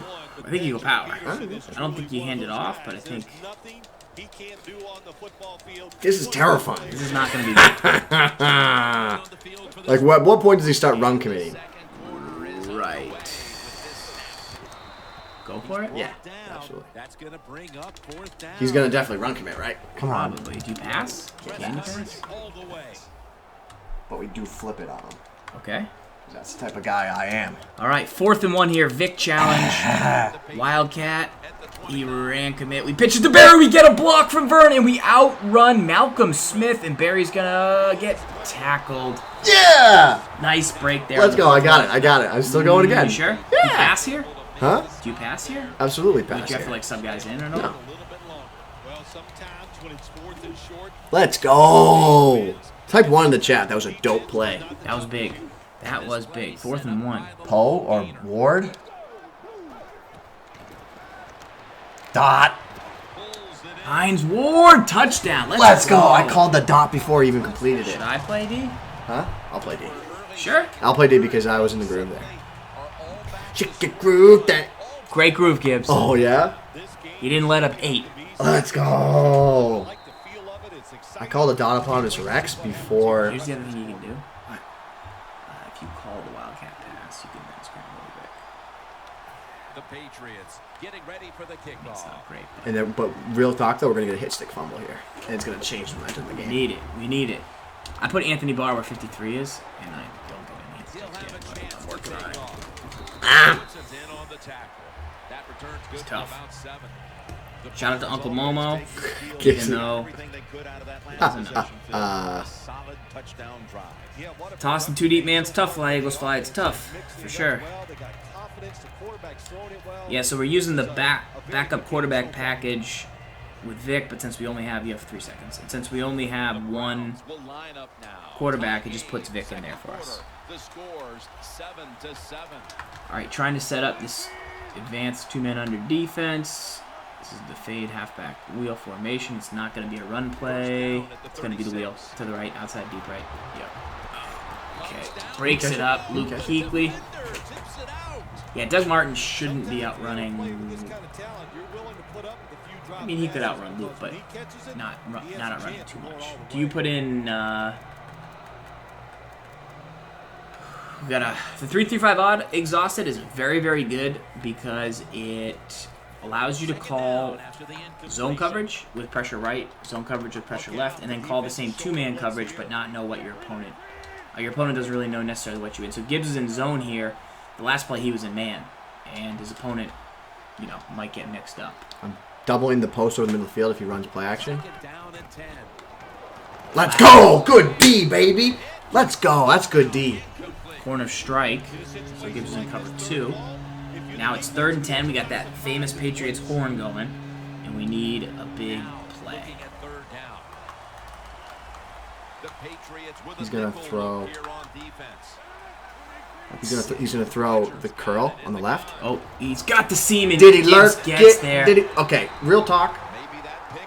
The reason I got that interception is because I gave him false confidence. How many times have we talked about false confidence? Pretty good. I sat over on the right side because I wanted him to vision that, and then I was able to clamp down. If you remember watching on Madden NFL Live, I tried to do the same thing to Demaryius Thomas, but we had some issues with like my timing there, and I wasn't able to clamp in and get the pick. So, let's go.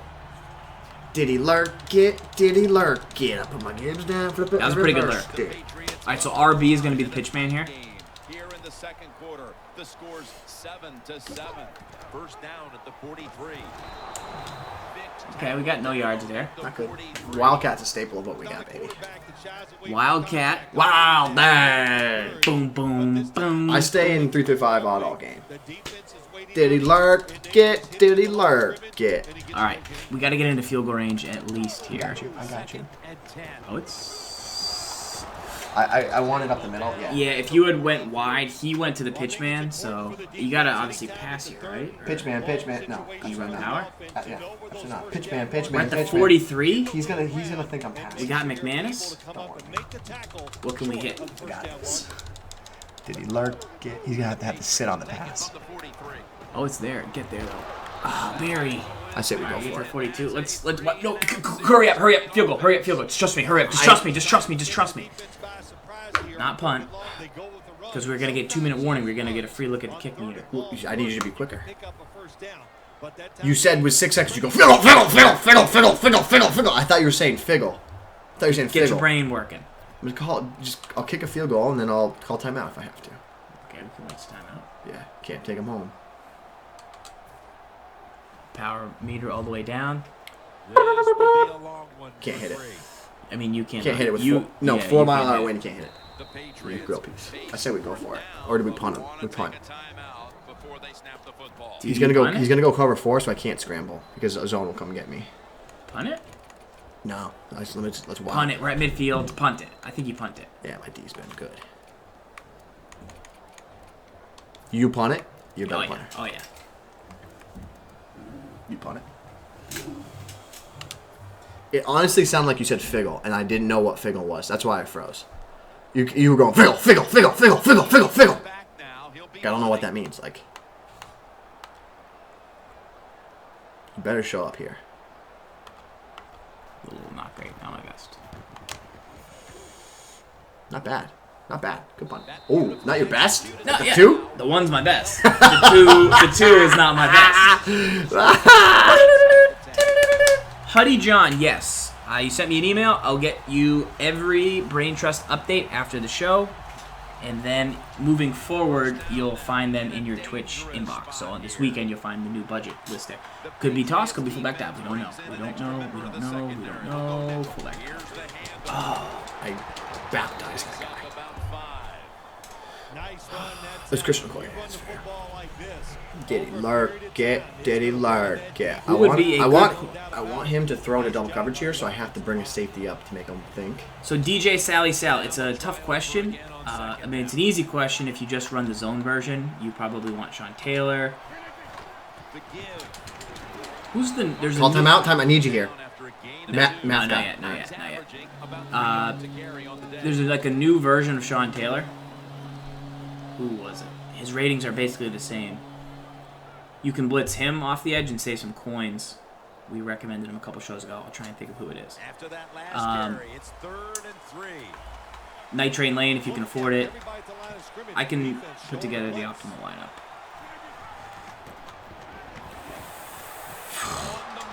All right, I had to jump down on the route. That's fine. That's fine.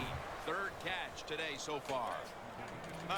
So basically, you want good pursuit, good hit power, you want pretty good strength and block shed in case they run the ball that way, like you're seeing this guy being needed in run defense. So I switched up the guys. Check this out. Oh, that's not good. Mark Barron's the guy. Oh, he disrespected you. Sorry. The Mark Barron's a cheaper.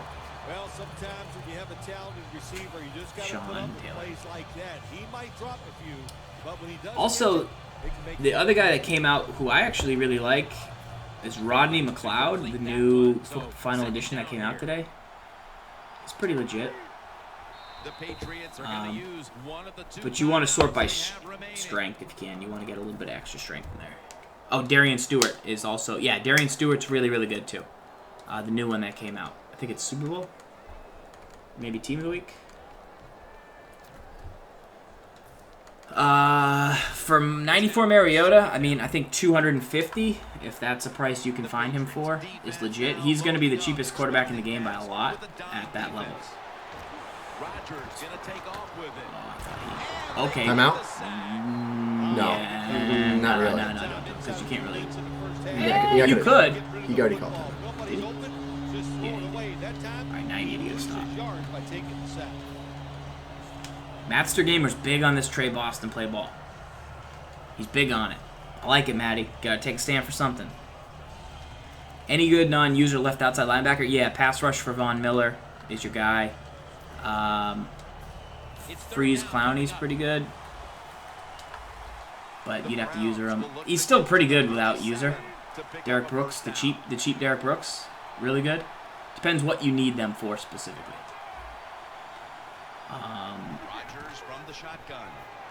Right across the middle, you could get back in time.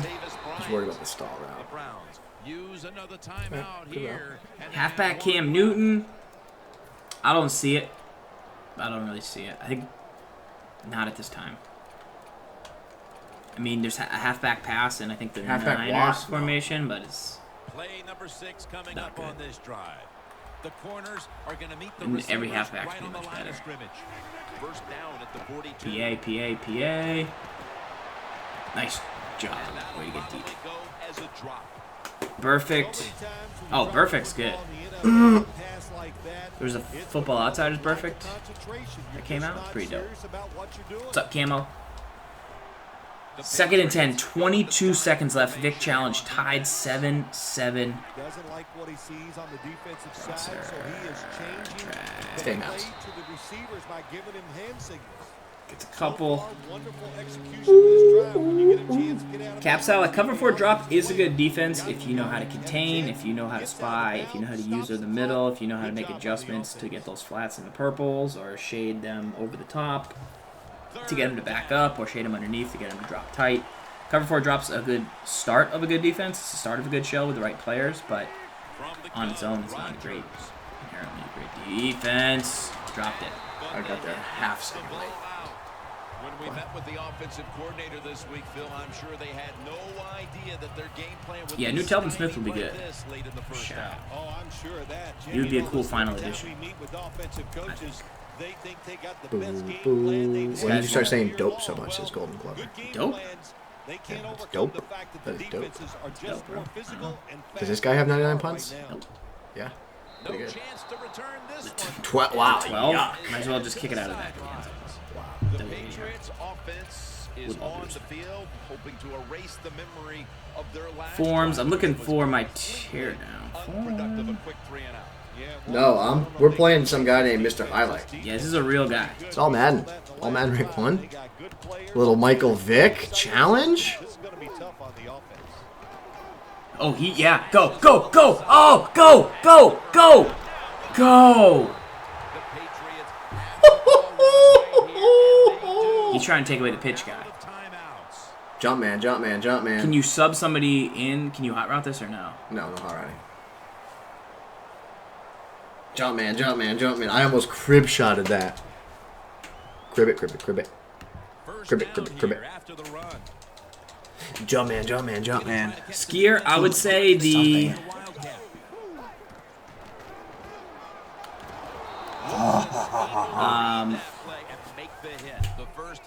For 80 stacks, maybe the Pernell McPhee. Run a shovel option in here. Start it out with that. I need to not be afraid to pitch to the inside. It's not great. That's a touchback, and the ball will be See. at the 20. Let's go. Patriots offense comes on to the Jump man. So just reset it for the fans at home. Guys, right now we are in the Michael Vick 99 Boss Vick Ultimate Legend Challenge. We can run 2 plays with this Vick in the Indianapolis Colts playbook. One is the shovel option, the gun wide trips weak, and the other is the wildcat. We can run any play in the wildcat formation, but we really only run QB power. And we're back. This guy is pretty good. This guy's legit. It's 7-7. Yeah, this is all Madden 1. This isn't like we just are playing some rookie cat. So it's not there. You gotta just organically do it. There we go. There we go. Oh, this is not good though. Go, hurry. We gotta get out of the shovel option entirely. It's not great. It's not a good option.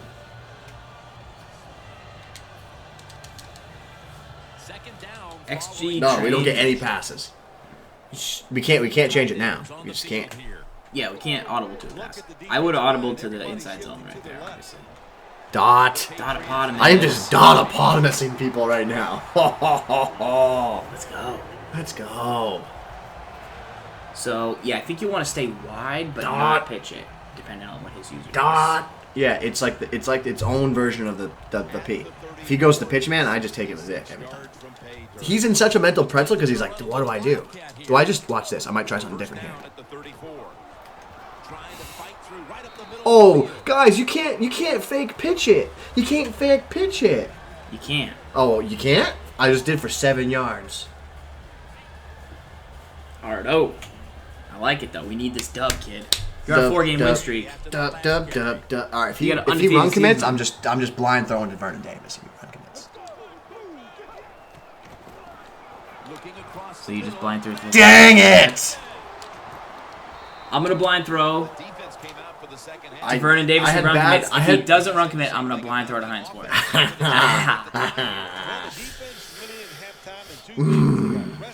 They got some knowledge from their coaches, and they came out here. A lot of dot and chirp for a pick like that, but that's all right. It's all right. Defense now is going to go nickel. First down at the 42. The Doug. Sorry. I don't love it. What? He's averaging about 3 yards What? a carry on The 335 out as a 2-man, as an inside zone. I know how it works, but it's so risky. Like if you miss one tackle, you get all the gaps plugged. I like that, and you got to get in there. But like if you don't, or something weird, like it can be tough. the wide receiver. 2nd and 1 here. Our opponent got the ball back on a turnover. He goes to 0-1 trap. And I like that he's mixing up his inside zones against his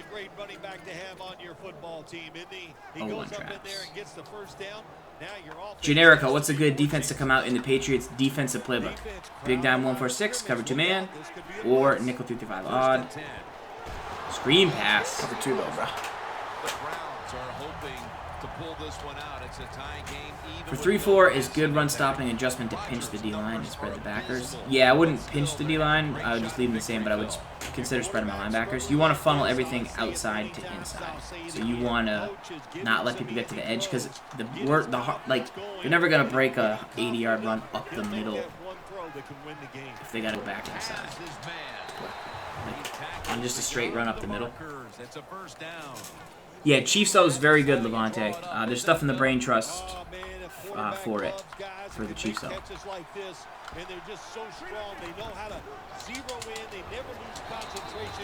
So 14-yard line, got a clamp down here. He went to the 0-1 trap here once before. I'm not sure what else he's done in the red zone, but we'll have to make our adjustments.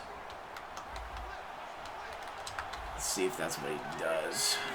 They motion the receiver around to the other side. Inside zone. Oh, Big Daddy.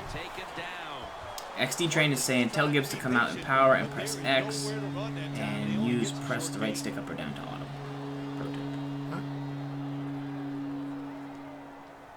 Come out in power, press X and press the right stick up or down to auto. That last play was a run. He's just teaching us how to play. The Patriots lined up in the nickel. Look out, they're changing the play to take advantage of something. Pick they off see slant on the or post. side. Tight end slant or post. Tight end 3rd slant. and 8. 7-7. He's motioning out David Johnson. 2-man under. He goes to the hitch. Good play. The Good baby play. hitch Good inside. Good play. Good play. Route we showed earlier. You want to put a hitch out there on the inside. Hot route it. It beats man because it doesn't get pressed. Good play. Really nice. What up, Hall? What up, Mora? The football sits at the 3. All right, he's at the 3-yard line. I expect the run play here. He's run fullback dive from this formation before. Let's see if he does it with the butt pat. You got 3 seconds on the play clock. 2-1. Tosses it left and no tackle. There. Came out and stopped the fullback dive. So the difference between the Baron and the they should be about the same.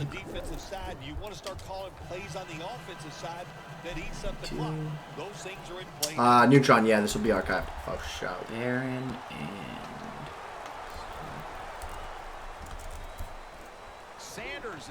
Dion spins. Dion breaks a tackle. Can't get there.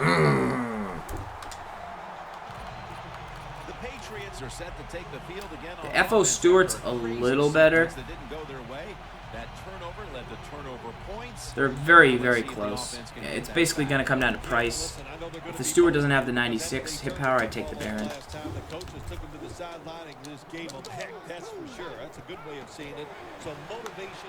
Got wide. Go. Break a tackle. Nice. The Patriots just picked up a big first down that time, Jim. When you're down in the second half, every first down. All right, the Vick challenge enters the fourth quarter. We scored a touchdown in the first half. We need a touchdown on this drive to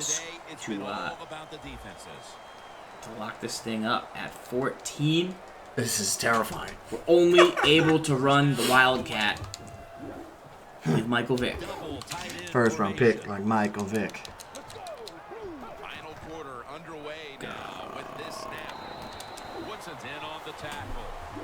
Always good to have these types of runs. Yeah, it's not a first down, but it sends a message. Greg Hirsch already running the offense for the Colts. Free scheme tonight. Nice. So many other things for your offense. Go. Go. Oh. There was such a little, there's a little baby window lane there. This is definitely a design run by the quarterback here. It's I'm going to run shovel option 3 and 6. You could have called for it. Could have called for it. They stuffed him for no gain on that play. Third down and 6. Go. Break. Yes. Go. Okay. Nice job. Switch it up just to get him a quick taste. Give him the blasters. Taste the blasters. I might be the best Wildcat player in the game. Not bad. I might be one of the best Wildcatters ever. Oh, it's there. All right, go.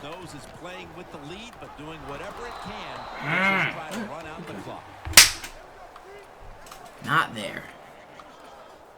Not there. Can't hand it off, Hilty.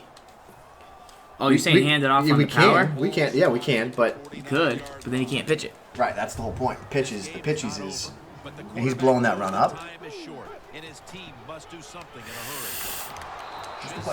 it's good play. Well, I know in a situation like this, here's what you have to do. You have to call a play that at least gives you a chance. Need a big 3rd and 14 here, boys. If not there, then you tell the quarterback to throw it short. Third and a long okay. Spin. Oh, Barry. That's where you need the Barry. Dude, honestly, do we punt and then like? Yeah, you might have to punt and D up. Because do you think you get 16 yards? It's impossible to get 16 yards. You have to punt and God D up. All right. Punt it away.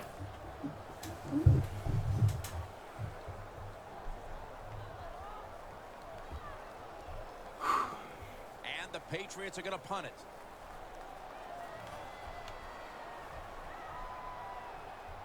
God. It's pretty juicy. Is that a good punt? It's not a good punt. It's a bad punt. Missed it. Woodson's there to make the tackle. Gotta get Tressway in there. Tweezy, we can only run Wildcat, basically. Or the shovel option, but it's not good. I'm out on shovel option. Well, it's going to be hard to repeat what they just did because it looks so easy. What's up, McCutch? Shout out to Lake508 for the follow. All right, here we go. Oh. Toss potential, fullback dive potential. 8 seconds left on the play clock. 6. Toss. 5. Toss left, toss left, toss left. Oh, the Doug with the hop step. Timeout, right? Yeah. Putting our eggs in this basket here.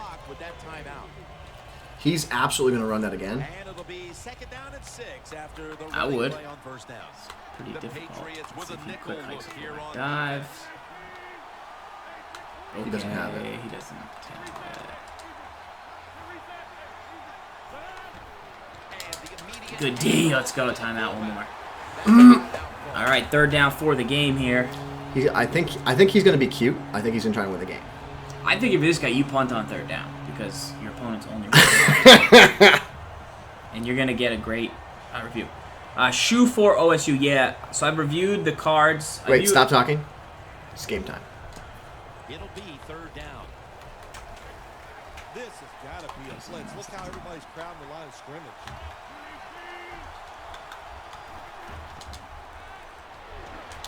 the Browns. First down. That's poor. They know it's more than just That's on me. That's poor. That's poor. I got stuck. Last second I went to bring the extra line outside defender. I wanted to get greedy, bring him in, and I got stuck on the safety or on the D lineman, and I didn't do my job.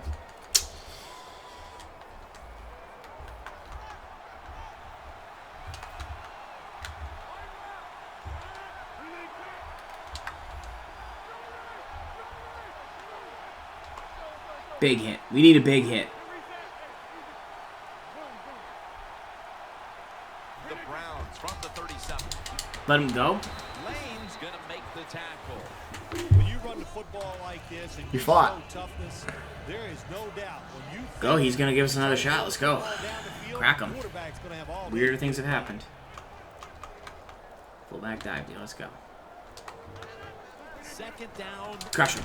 Oh! They'll mark him at the Injury Okay. timeout. We'll take it. Third and inches. Okay. So you're saying there's a chance? I don't have timeouts. I make my own timeouts. Oh! Let's go. You need. I make my own Use timeout. QB sneak. Do you have QB sneak D? Yeah. The defense Now would be the time to use looking that. for one more stop here on third down after that run.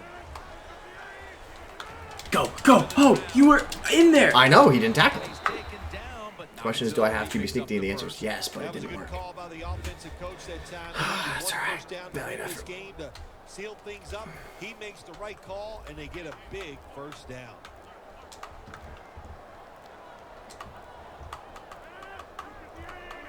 takes the knee. Good Neil. All right. Michael Vick challenge. Fail. We gotta put. That's where you gotta get like a stamp animation. It goes fail. It's like fail.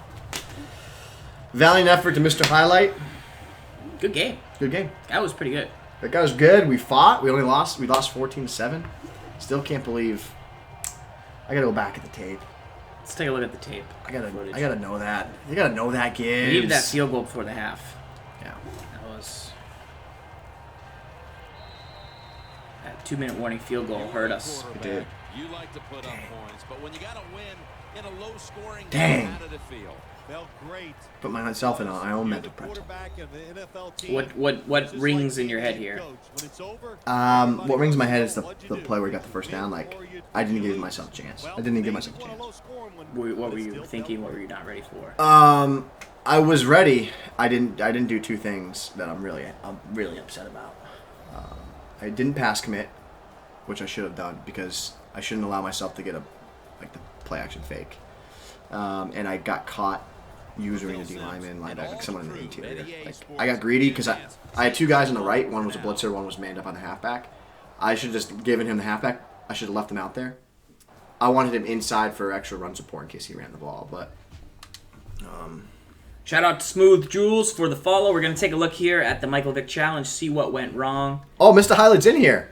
Yeah, good Yeah, game, good dude. game, man. This one right here.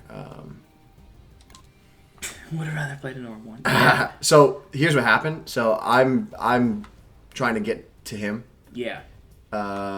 Yes, him. And because I recognize that he was out there, and he's matched up against tight end. Obviously, that's a bad matchup.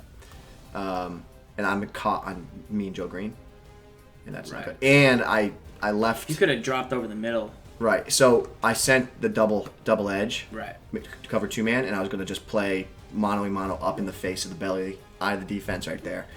And I wanted to clamp down with the safety and make him Right. just chuck it deep. Yeah, if you're gonna play in the belly, if you're gonna play that, then you have to cover the tight end because the tight end's never gonna get bellied up. Right. So you can see the pressure is where it needs to be. If I'm where I need to be user-wise, I can take that away, and then he's forced to just chuck it and pray. Pray for one-on-one.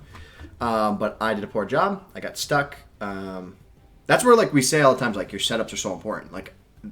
A huge pivotal part of the game, and I failed on the setups. Mr. Highlight, if you want to put in the chat what you did to slow down the Wildcat, I saw you do some really good user defense where you went to the pitch guy with that's important. With your user. That was pretty nice. This was my favorite play of the game, though. So, we always talk about false confidence. So, at the snap of the ball, I wanted to take away, which I thought, because I came out of man-to-man. I thought he was going to run the skinny posts. He might have actually ran them. Yeah, he ran skinny posts. So, he ran the play I thought he was going to run. So, I wanted to break over the post to make him think he can't throw that. And then I was hoping that it was going to be some type of vertical to the tight end. He actually ran a curl, which might have helped me. If that was a vertical, I might have not got there. Yeah. But the second I saw that the tight end broke up field, I came back inside to commit and just yicked it. Just yicked it. Yeah. Show your pick. Your blind throw. Blind throw? There was not a blind throw. It was just a bad timing. Bad timing. Too early. Way too early. Where is it? Let's see. It's got to be that, right? Night train. So I threw it before I think he cut. Yeah. I threw it before he cut. I'm throwing. I needed to wait for him to cut, and then there's space underneath. And he just had a nice night train. That's play rec zone. That's that whole thing coming. Night train coming down. He came out, beating the rack, beat the catch, right, and made the play. True that. There it is. Shout out to Nike AC for the follow. Good game, Mr. Highlight. Good game, sir. It's legit. Yeah. It's a good battle. And as I said, everybody has something to learn from that game, from watching Mr. Highlight play.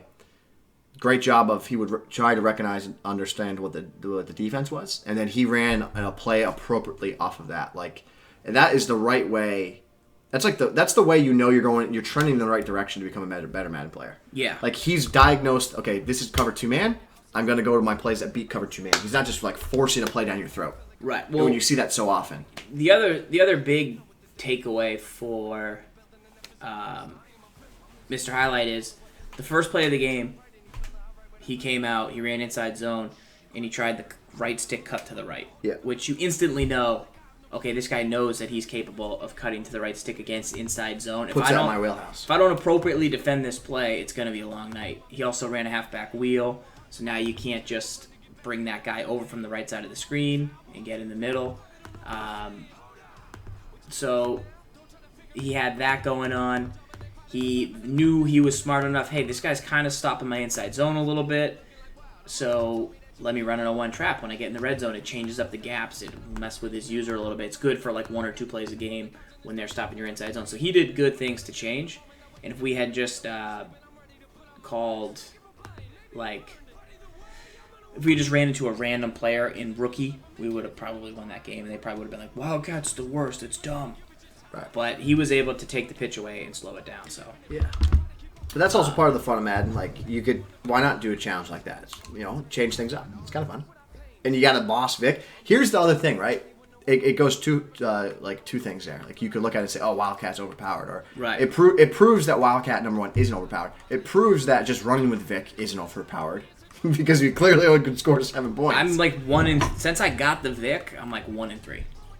I got a quit in my first. I rage quit. The guy rage quitted against me in the first game, and then in the second game,